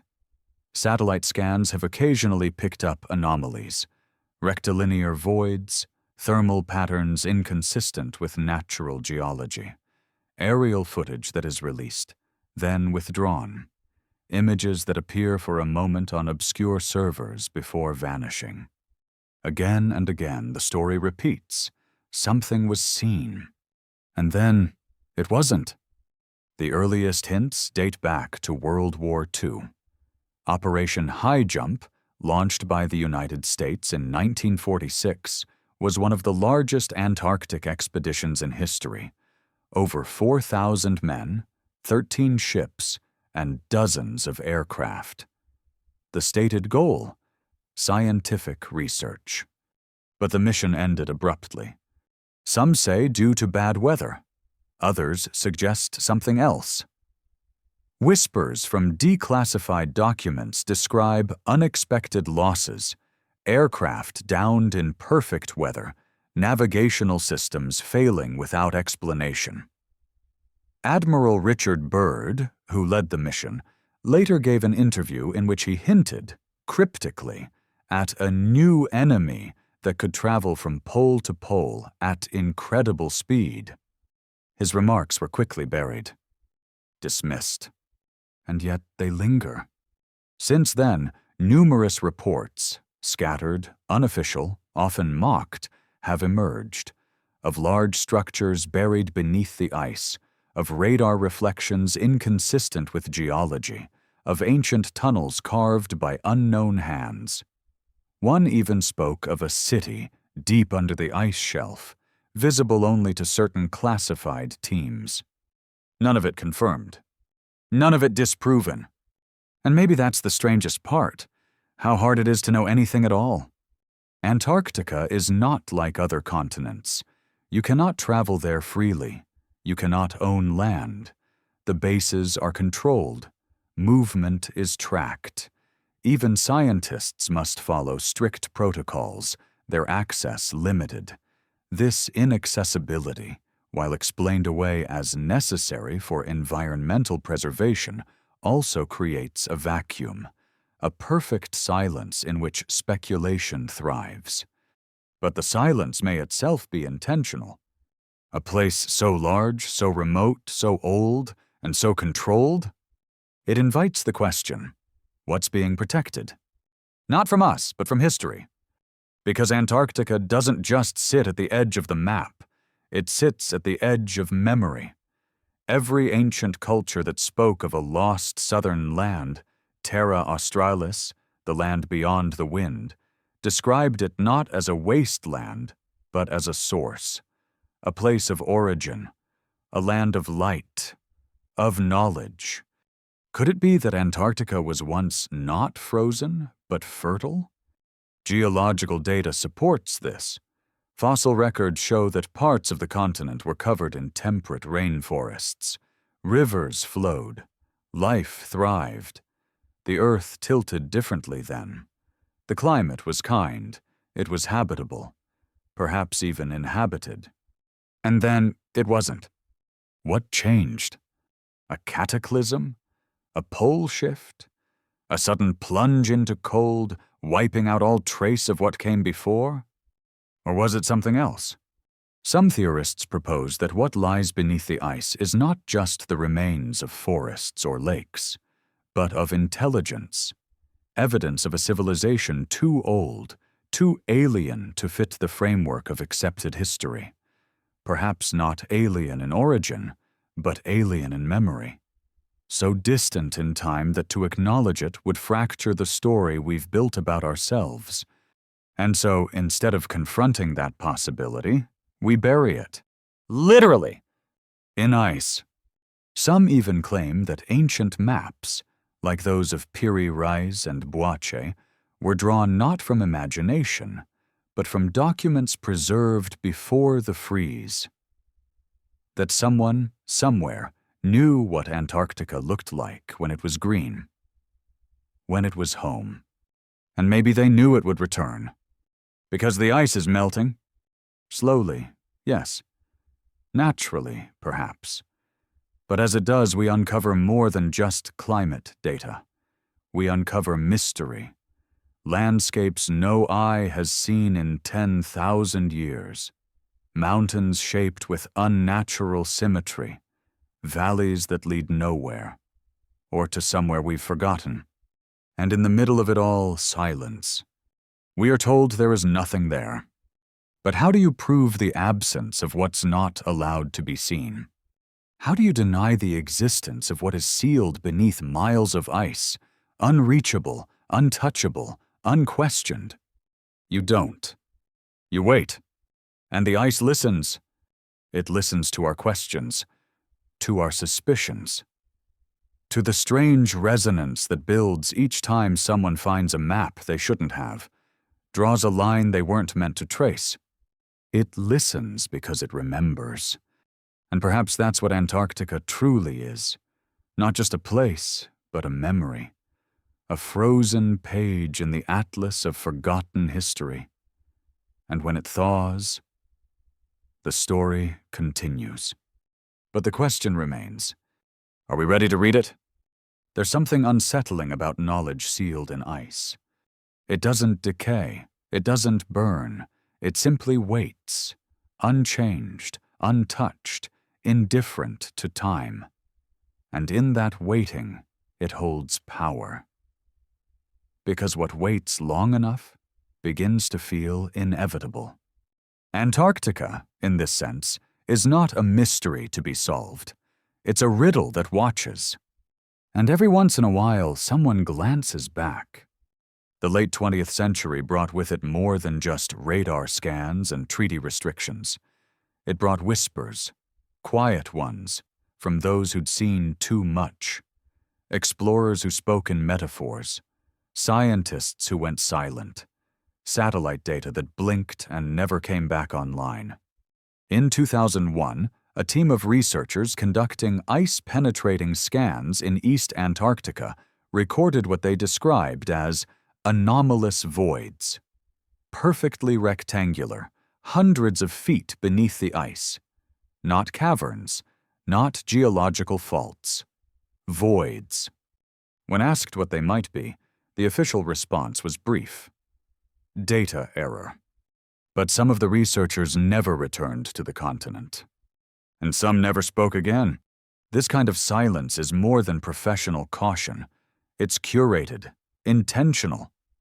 Like something larger than fear, something woven into policy, into protocol. Why? What could be buried in Antarctica that would command such control?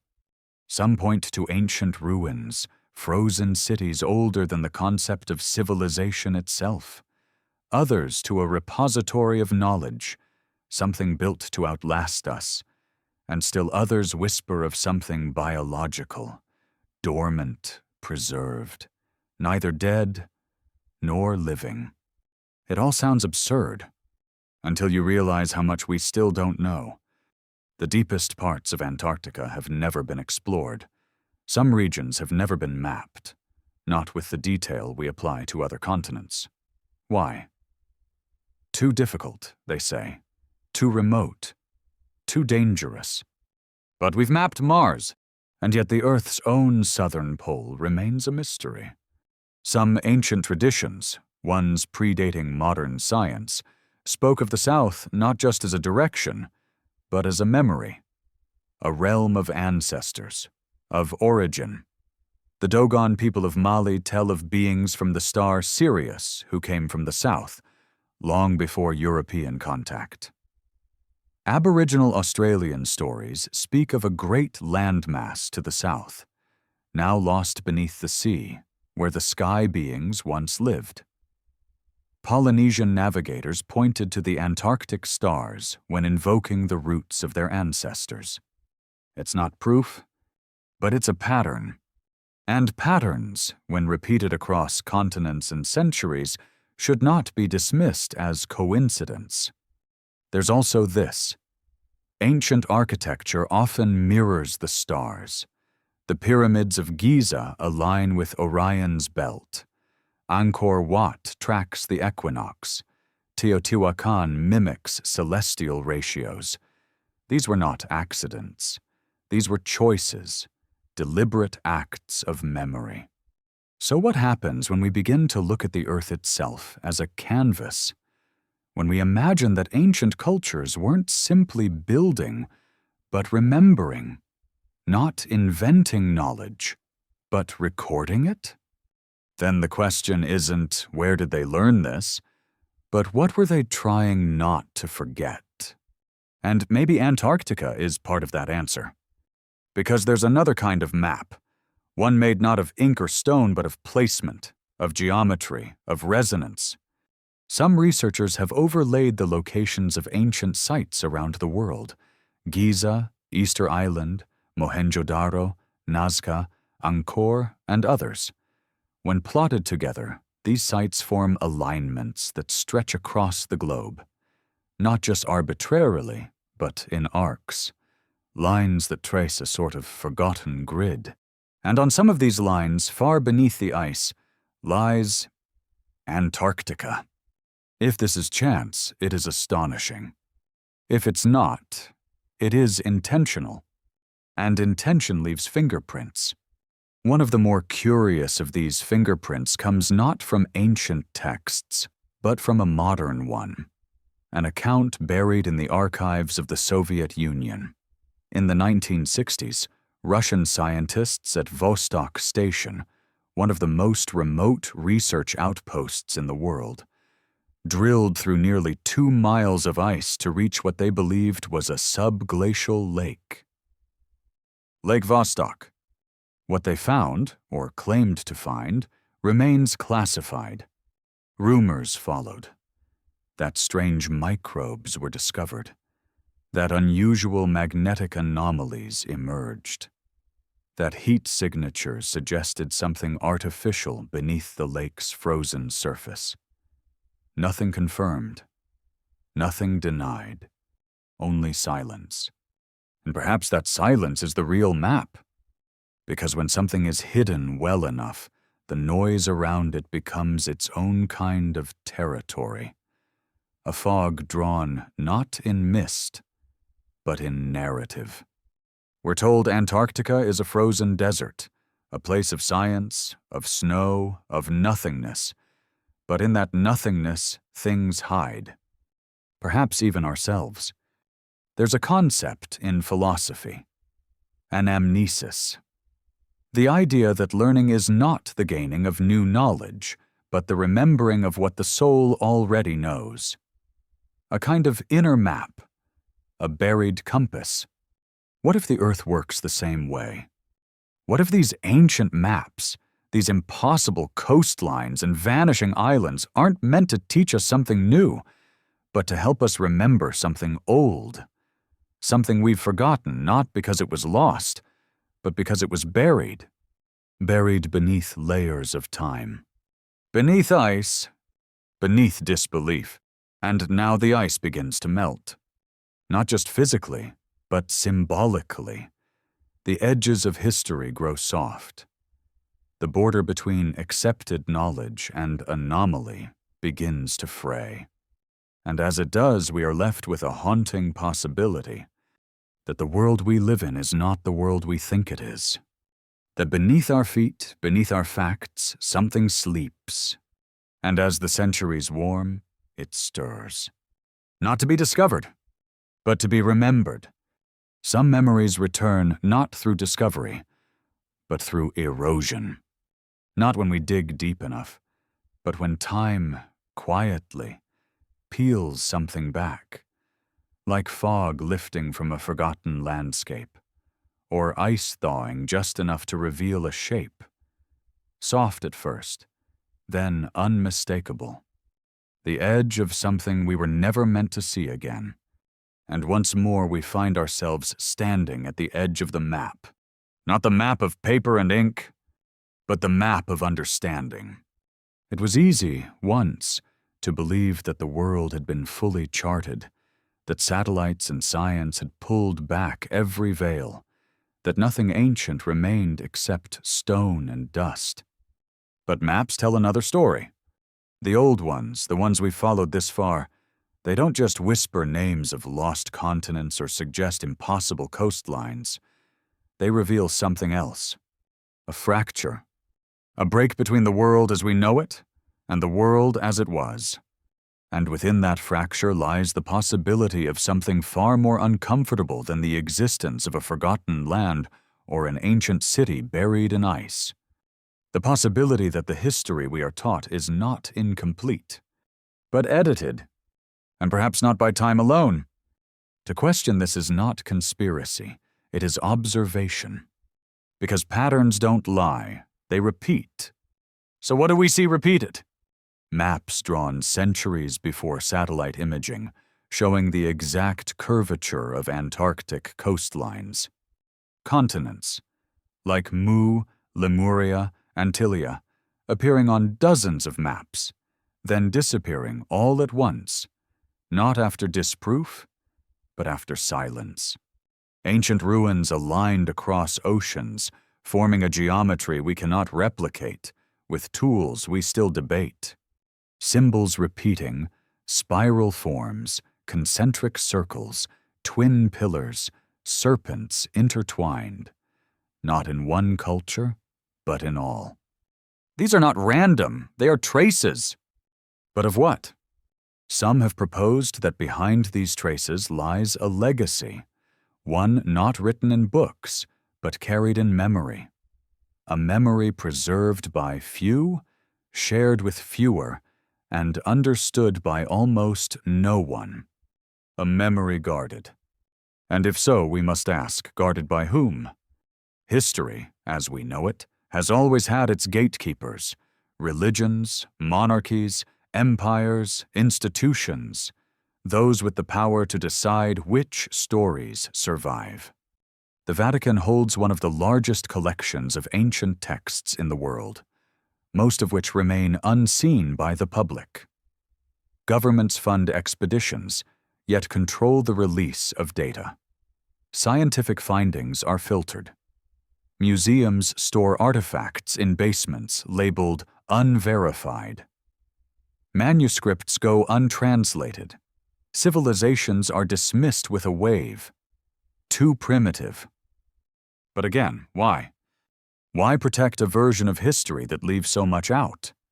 Unless the truth is more dangerous than the mystery.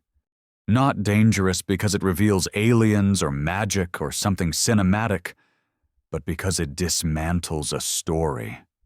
A comforting linear narrative that says, we began in caves. We learned slowly. We discovered fire, then the wheel, then language, then empires, then now. Simple, proud, ascending.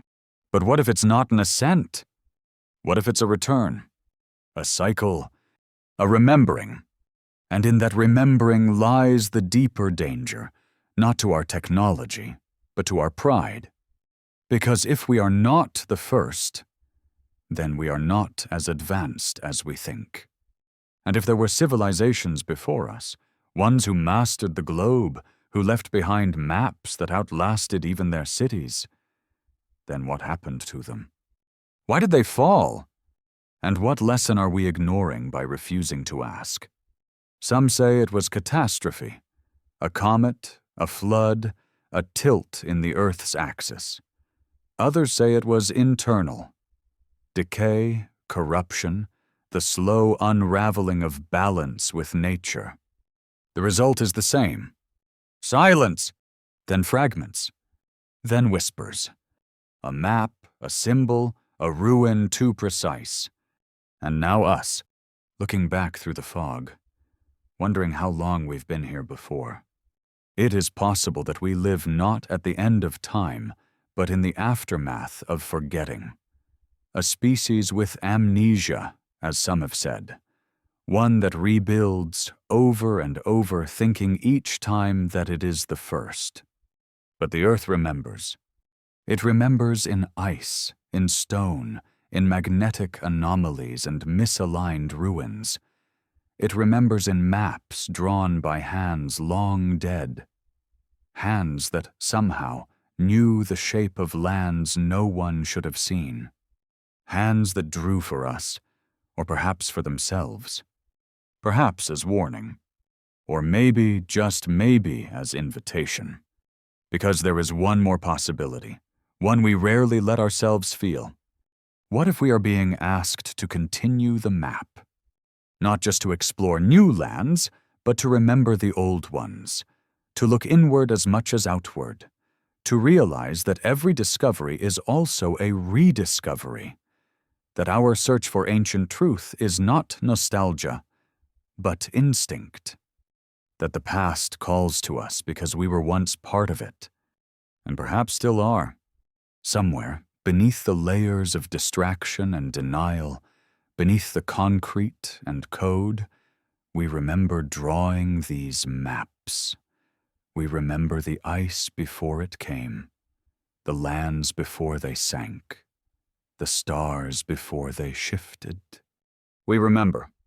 And now, as the ice melts, as the old coastlines re-emerge, as anomalies rise to the surface once more, we are being asked, gently, silently, to follow the line again, to trace it not on paper but in ourselves.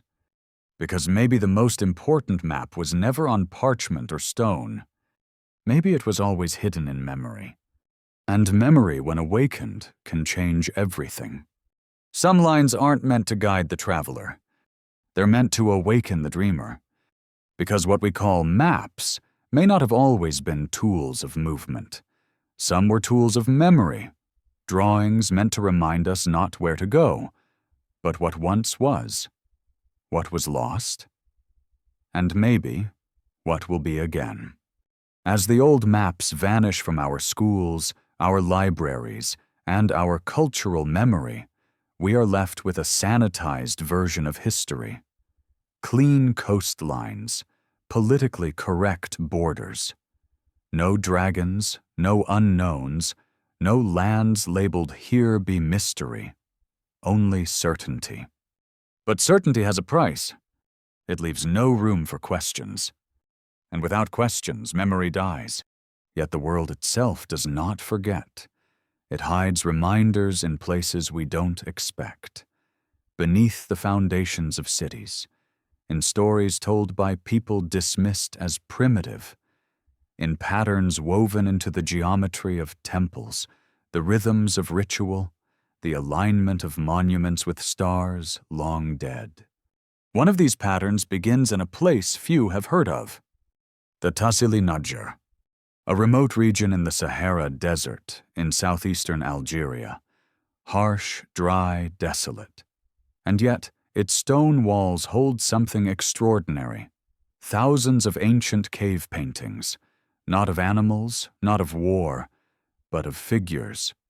Figures with elongated heads, enormous eyes, floating forms, beings in helmets, suits, surrounding them, symbols, diagrams, spirals, arcs.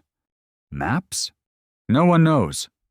Officially, these paintings are estimated to be over 10,000 years old, some perhaps even older. They were discovered in the 1930s, and since then, they've mostly been studied through the lens of anthropology, artistic expression, prehistoric myth-making.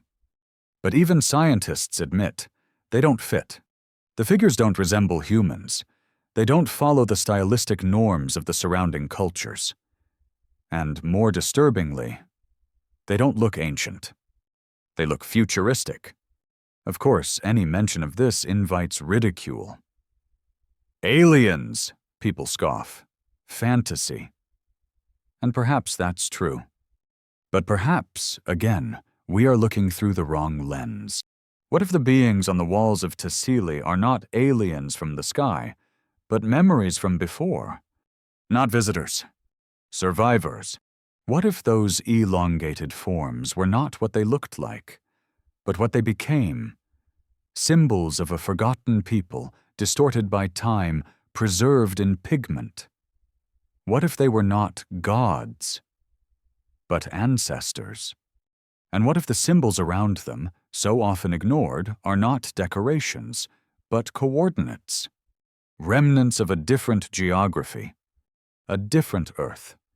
Some of the spirals carved into the stone match the patterns found on opposite sides of the globe, at the Serpent Mound in Ohio, on megaliths in Malta, on temples in India.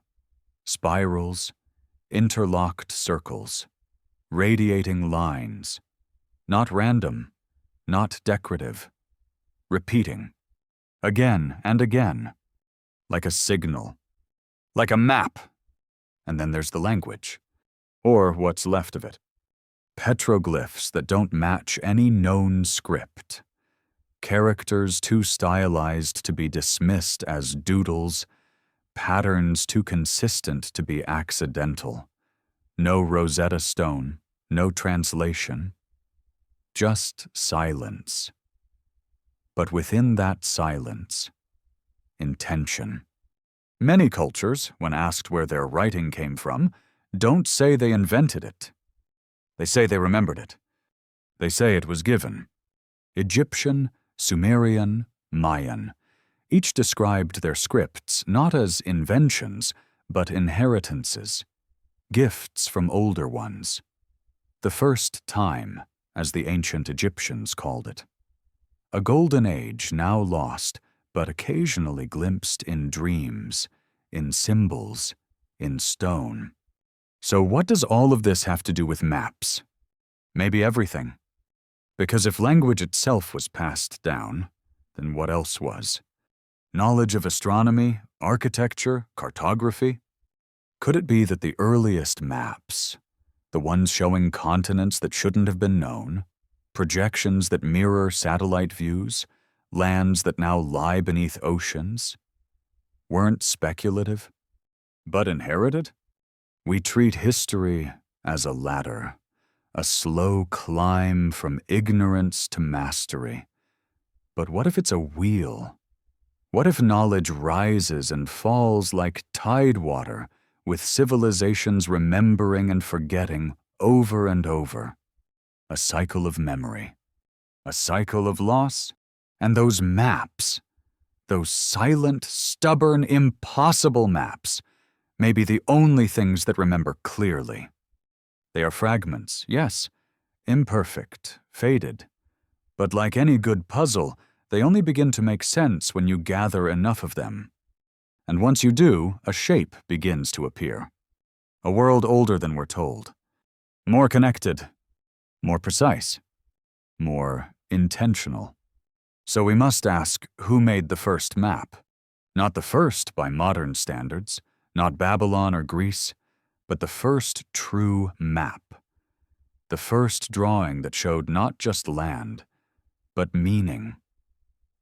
The first time someone took memory and shaped it into line.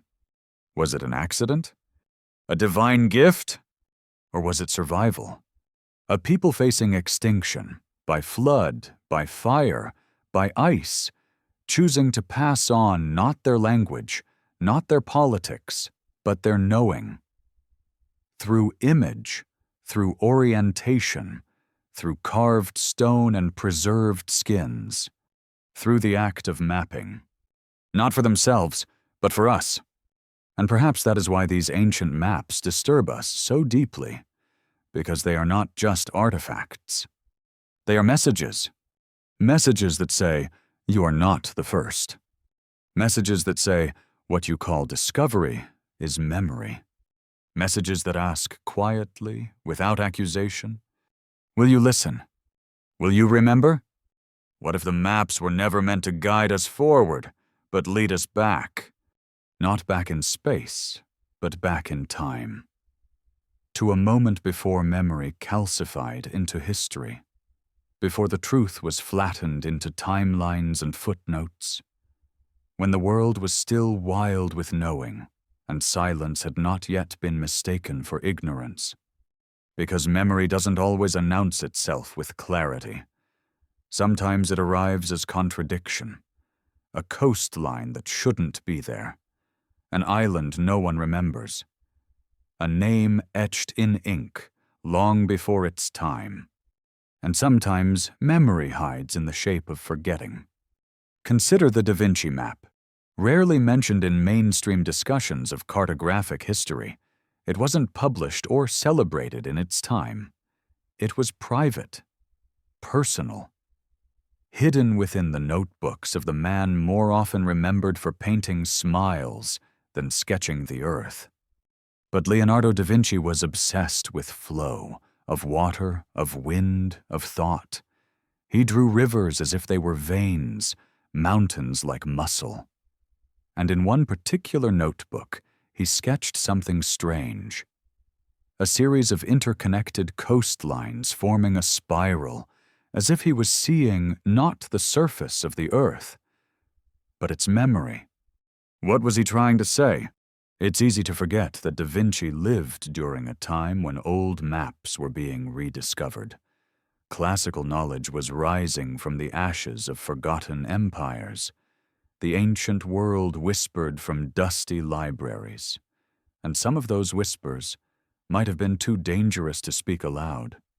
Da Vinci's spiral map doesn't match any current globe, but it mirrors certain forgotten projections, those found in the archives of older civilizations. Projections that treat the world not as a sphere of land and water, but as a record of motion, of resonance. Some researchers believe that Da Vinci was mapping energy, not in the metaphysical sense, but geophysical, the flow of the Earth's memory. He placed key cities and sacred sites along invisible lines, much like the ancients placed temples along ley lines. And though he never explained the drawing, its proportions align eerily with modern data on the Earth's magnetic anomalies. Coincidence? Or code? Could it be that Da Vinci, like Piri Reis, like Buache, like those nameless scribes before him, was not creating something new, but remembering something old? This idea of encoded memory is not as far-fetched as it sounds. We've long accepted that ancient builders encoded astronomical alignments into their monuments, that pyramids mirrored constellations, that temples faced solstices. But what if this encoding wasn't limited to architecture? What if it extended into geography? Into the very structure of the Earth itself? There's a quiet theory, unproven, unpublicized, unshakable, that ancient cultures saw the Earth as a body, not metaphorically, but literally, with energy points, meridians, currents. That certain places, mountaintops, river mouths, caves, were not chosen randomly for temples or altars, but recognized as nodal points, pressure points, memory centers. And when you map these centers, a pattern emerges. A global lattice, not visible, but intuited, not symmetrical, but harmonious. And it matches. It matches where the old maps say things once were, where lost cities are rumored to sleep, where temples rise from jungles that were once seas, where stars fall in familiar angles. It matches Antarctica. It matches the Andes. It matches the places marked as impossible. And maybe that's the point. That memory, true memory, is not neat. It doesn't care about permission. It appears where it wants. And sometimes it chooses to appear in maps that have no right to exist. But they do. And in their persistence, they challenge something deeper than science. They challenge identity. Because what are we, if not the story we tell ourselves about where we came from? What happens when that story changes? Not slightly, but fundamentally. What happens if we are not the peak of progress, but a rebuilding? If our smartphones and satellites are not miracles of invention, but echoes of something already known and then lost? It wouldn't be the first time.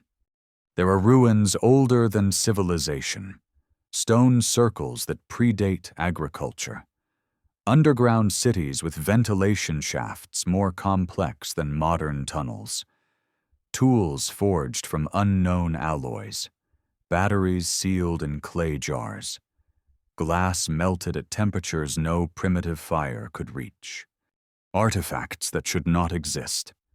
And yet they do! Like the maps. They refuse to disappear. And so, we are left with a choice. Not between belief and disbelief, but between forgetting and remembering. Because remembering isn't comfortable.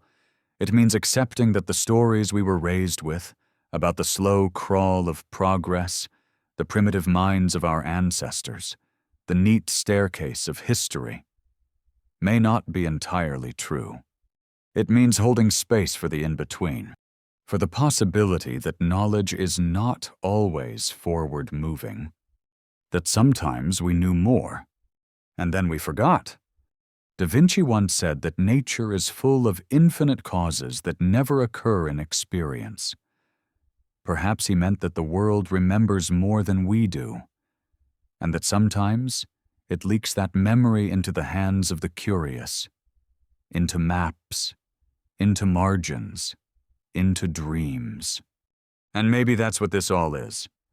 A dream of the earth, trying slowly to wake us, through coastlines that don't belong, through islands that rise, then vanish, through old maps that speak in silence. And now, as we stand here, between past and future, between knowing and forgetting, we are asked one quiet question. What if none of this is legend? What if we have simply fallen out of alignment? And what would it take to find our way back? We are a species addicted to beginning. We like firsts, first steps, first inventions, first civilizations. It comforts us. This idea that we emerged from darkness into light, that each tool was an epiphany, each discovery a leap forward. But what if the most important things we think we discovered were not discoveries at all? What if they were recoveries, recollections? Remembered, not created. And what if the maps, those strange old charts with their impossible coastlines and anachronistic projections, are not errors, but fragments of a world we once knew too well, and now know too little? There is a name that appears only once in most history books, usually in a footnote, often wrapped in quotation marks, as if it doesn't quite belong, as if saying it aloud invites discomfort. Lemuria, not a place of mythic opulence like Atlantis, not a sunken city of crystal towers. Lemuria was proposed in the 19th century by zoologists and geologists who noticed something odd. Identical species of lemurs, plants, and minerals existing across distant continents. The coasts of India, Madagascar, and parts of Southeast Asia. How could this be? At the time, plate tectonics wasn't yet accepted. So scientists theorized a sunken landmass that once connected these regions, a continent now vanished, swallowed by the sea. They called it Lemuria, and then they changed their minds. Tectonic drift was proven. Lemuria was discarded. But something strange lingered. Because long before 19th century scientists made their maps and theories, ancient traditions had already spoken of such a place. Tamil legends call it Kumari Kandam, a vast southern continent where human civilization first flourished, a land of poets, sages, and seafarers. It was said to stretch across the Indian Ocean, connecting Africa to Australia. The cradle of lost wisdom, submerged in a catastrophic flood. You'll find similar stories in the ancient texts of Sri Lanka, in Polynesian navigation chants, in the oral memory of South Indian tribes. They describe a land now lost beneath the sea. Not legend, not fiction, but memory. And once again, old maps echo those memories. Several 16th century world maps, drawn by European explorers who claim to have gathered their data from older Eastern sources, depict enormous land masses in the Indian Ocean. Not scattered islands, but full continents, coherent, shaped, labeled. Some stretch from Africa to Southeast Asia. Some even show cities, names. Then they disappear, not submerged in water, but in silence. Removed from newer charts, explained away, forgotten, until now. Because we've started to notice the same anomalies all over again. Submarine plateaus, sunken mountain ranges, volcanic chains deep beneath the Indian Ocean that follow no tectonic logic. And once in a while, sonar scans reveal something stranger. Flat plains in unnatural symmetry. Not mountains, not coral, but something else. Artificial? No one says so. But no one denies it either. In 2013, researchers from India and Japan began documenting microcontinents beneath the Indian Ocean floor. Crusts that didn't belong there. Crusts that matched continental, not oceanic, density. They called one of them Mauritia. Not Lemuria. Not Kumarikandam. But the resonance is undeniable. Science now cautiously acknowledges the idea that lost continents may exist beneath the oceans, but it strips them of all story, all memory, all myth. They are called fragments, rifts, anomalous crust. But the people who remember them, the ones whose chants outlived empires, don't use such language. They call them homes. And if even part of that is true, then we must ask the question the maps have been asking us all along. What is history? Is it a record of what happened, or is it a map of what remains? Because if we keep finding evidence of places we were taught never existed, if ancient stories turn out to be anchored in submerged geography, then the border between history and memory dissolves. And that's where it gets dangerous. Because memory is personal. It can't be controlled. It isn't tidy. It doesn't follow chronology. It weaves and spirals. It lives in song and stone and shoreline. It survives. And that survival, quiet and persistent, undermines everything. Not by proving some mythical continent existed, but by proving that the people who remembered it were never wrong. They were just unheard. So now we look again at the maps.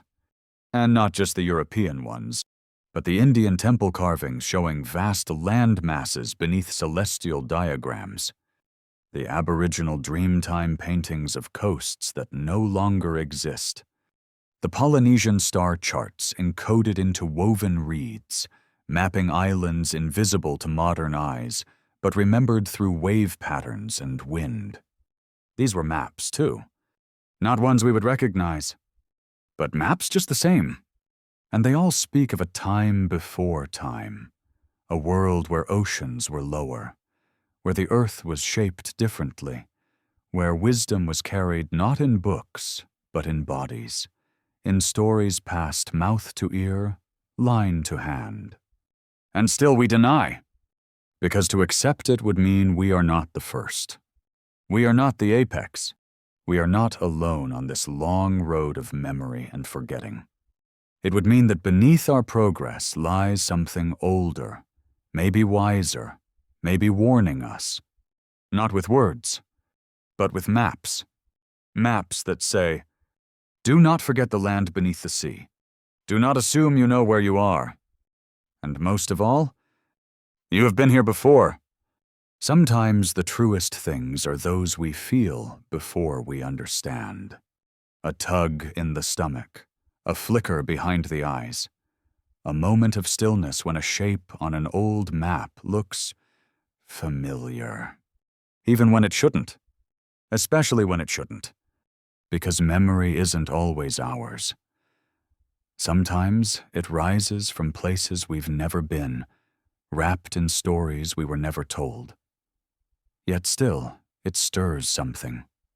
A recognition. A return. And in that return, something else arrives. The sense that we are standing not at the edge of discovery, but on the ruins of remembering. One such place lies hidden beneath the waters off the coast of India, between the shore and myth, a city whispered in ancient Sanskrit texts, dismissed for generations as metaphor, as poetry, as spiritual allegory. Until the tide changed. Dwarka. According to Hindu tradition, Dwarka was the golden city of Lord Krishna, a divine metropolis built upon land reclaimed from the sea. Described in the Mahabharata and other sacred texts as a marvel of architecture and light, it was said to have been submerged by the ocean not long after Krishna's death. For centuries, scholars considered it myth. But in 2001, an expedition by India's National Institute of Ocean Technology detected large stone structures buried under the Gulf of Khambhat.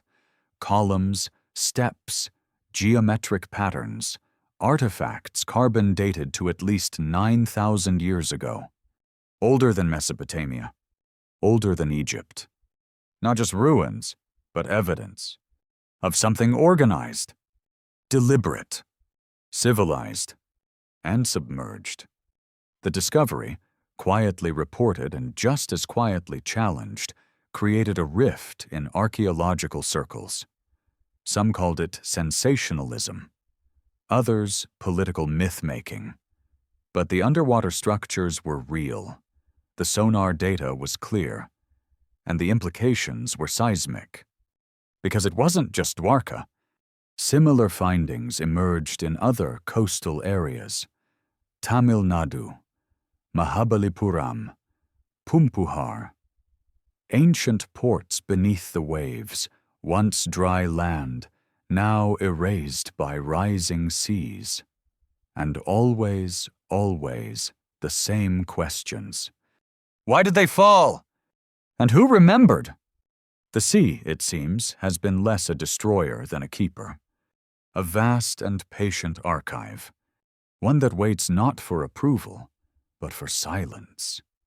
Because only in silence do these places begin to speak. And they do not speak of primitive huts or wandering bands of nomads. They speak of cities, of maps, of measurements and alignments, of memory. And those memories were preserved. In verse, in dance, in architecture, and yes, in maps. One such map appears in the margins of a 12th century Jain manuscript. Drawn in ink on palm leaf, it depicts the subcontinent in unexpected precision, rivers placed with accurate curvature, coastal shapes surprisingly correct. But what's strange is what it includes. A now submerged strip of land linking the southern tip of India to Sri Lanka. A land bridge. In modern times, it's known as Adam's Bridge or Rama's Bridge, depending on who's telling the story. A chain of limestone shoals visible even in satellite imagery, stretching nearly 30 miles across shallow water. According to ancient Indian texts, it was once a full causeway, built by an ancient army. Myth? Maybe. But again, the structure exists. Modern science says it's a natural formation. Others argue it's artificial. But once more, we find the same pattern. A thing remembered long before it was discovered. A place that shouldn't be, described in detail centuries before aerial views made it visible again. And once more, a map. Not made by Europeans, not born of exploration, but preserved. Carefully, patiently. Like the song of a place sung for so long that no one knows where it began. And this is the deeper truth behind these maps. They are not just artifacts. They are acts of resistance. Against forgetting. Because history, as it is taught, often tells us what to remember. But memory tells us what refuses to be erased. These underwater cities, these impossible land bridges, these ancient coastlines that defy explanation, they are not anomalies. They are survivors. They are pieces of a larger truth struggling to surface. And we are the ones who must decide whether to receive it, to follow the line deeper, to allow that the world was once different, and that we, our species, our story, have been here before. Different names, different skies, same longing. To remember, because deep within us we carry echoes of oceans we never swam, star maps we never learned, ruins we never touched. And yet, somehow, we know them. Not as myths, but as messages. The ancient maps, the underwater cities, the memory threads woven into the songs of people the world forgot. All of it forms a strange, incomplete, beautiful atlas. One that doesn't lead to gold or glory, but to understanding. Understanding that time is not as linear as we once thought. That memory is not as fragile as we once feared. And that perhaps, just perhaps, the Earth has been trying to remind us all along, through the whispers of forgotten maps, through shapes drawn by hands that knew the sea's rhythm better than we know our own reflection, through coastlines etched into the mind as much as the land. The maps don't lie. They remember. The question is, will we? Some truths don't arrive like thunder. They arrive like tides, soft, steady, refusing to retreat. You can ignore them for a while. Dismiss them as coincidence, misread them as error, but eventually the water rises, the ground shifts, and you realize you're standing on something older than your denial. That's what these maps are. Not declarations, but tides, each one gently eroding the shorelines of certainty. By now the pattern is undeniable. We've seen it emerge from ancient scrolls, etched into forgotten stone, whispered through lost languages, and preserved in the most fragile of vessels. Human memory. And as we approach the edge of this long, quiet journey, we're faced with a truth more unsettling than the existence of any lost continent. That we've seen all this before, and we chose to forget. Or maybe forgetting was chosen for us. There's an old story buried in the archives of many cultures. It has no name, because it was never written in the same tongue twice, but the shape of it repeats. A great civilization, wise, radiant, connected not just to stars and sea, but to something deeper, some inner harmony between human and earth. A fall. Sudden or slow, by water or by fire, it doesn't matter. What matters is the rupture, the silence that follows, the survivors scattered, the knowledge hidden, not lost, hidden, preserved. Not for them, for us. Because in the aftermath of every collapse, there are those who remember, who carry pieces forward, not in vaults, but in rituals, in stories, in the architecture of symbols and directions, in lines carved into maps. And in those lines, something is waiting. Not proof, but permission. Permission to ask, what did they want us to find? And the answer, perhaps, was never treasure or technology. Maybe it was a mirror, to see ourselves clearly, because the deeper we've gone into these ancient maps, the more they've reflected not just forgotten lands, but forgotten truths about who we are. That we are not the peak. We are not the beginning. We are one layer in a story deeper than we can measure. A civilization standing atop the remnants of another, and another, and another, each convinced they were the first. Each leaving traces too faint for the next to fully grasp. Except in those moments, those rare moments, when someone remembers and draws. And so we arrive at the final map. Not a real map, not in the traditional sense. You won't find it in a museum or locked in a vault. It exists in fragments, scattered across the memory of cultures who never knew each other, yet speak the same shapes. Circles, spirals, crosses of latitude and light. A world not divided into nations, but harmonics. Some call it the world grid, others the Earth template. A hypothetical structure linking ancient sacred sites across the globe, Giza, Easter Island, Stonehenge, Machu Picchu, Angkor, and countless more, aligned not by chance, but by design. A planetary architecture, a cartography of consciousness. Mainstream science dismisses this. Random correlation, selective pattern making. But the alignments persist. Too straight, too consistent, too global. What kind of mind would map the entire Earth this way? And more importantly, why? Some say it was energy, a way to balance forces beneath the crust, like acupuncture for a living planet. Others say it was navigation, using celestial mechanics and global harmonics to travel with ease, long before compasses and satellites. But maybe it was something simpler. Maybe it was memory. Because a map doesn't have to take you somewhere new. Sometimes it brings you back to something you forgot. Sometimes it's a reminder that you're standing on sacred ground, even if the temples have crumbled and the stars have shifted. The ancients understood this. That place matters. That where you build, how you align, what direction your doorway faces, it all means something. It speaks. And through those choices, they left behind a language.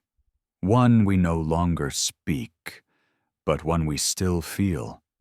In the strange peace of standing among ruins you never built. In the unease of dismissing what your bones know to be true. In the quiet thrill of recognizing a coastline you've never seen before. But remember, and here we are now. The ice melts. The satellites scan. The ruins rise again. The stories once whispered grow louder. And the maps? They remain unchanged. They wait, not to prove anything, but to ask us gently, will you remember now? Not everything. Just enough. Enough to question the clean, brittle version of history we've been handed. Enough to sense the shape of something else beneath the surface. Older, quieter, truer. Enough to understand that when we trace these lines, we're not just looking for lost lands. We're looking for ourselves. The part of us that remembers stars before names. Continents before countries, and silence before story. Because this isn't about lost civilizations. It's about a lost agreement. Between earth and human. Between sky and stone. And maybe, just maybe, these maps were never warnings. They were invitations. You followed the lines, not just on maps, but in silence. Across continents that vanished, through coastlines etched in contradiction, into temples no longer whole, across stories dismissed, erased, redrawn, all to arrive here at a question that was never meant to be answered, only remembered. Because some truths cannot be known. They can only be felt, like the pull of gravity you can't see, like a memory from a dream you're certain was real, like the shape of a land that appears on an ancient chart, though no satellite has ever confirmed it. And yet, something inside you knows it existed. We've reached the final edge of the map, and there is no dragon, no compass rose, only the quiet echo of all that was forgotten.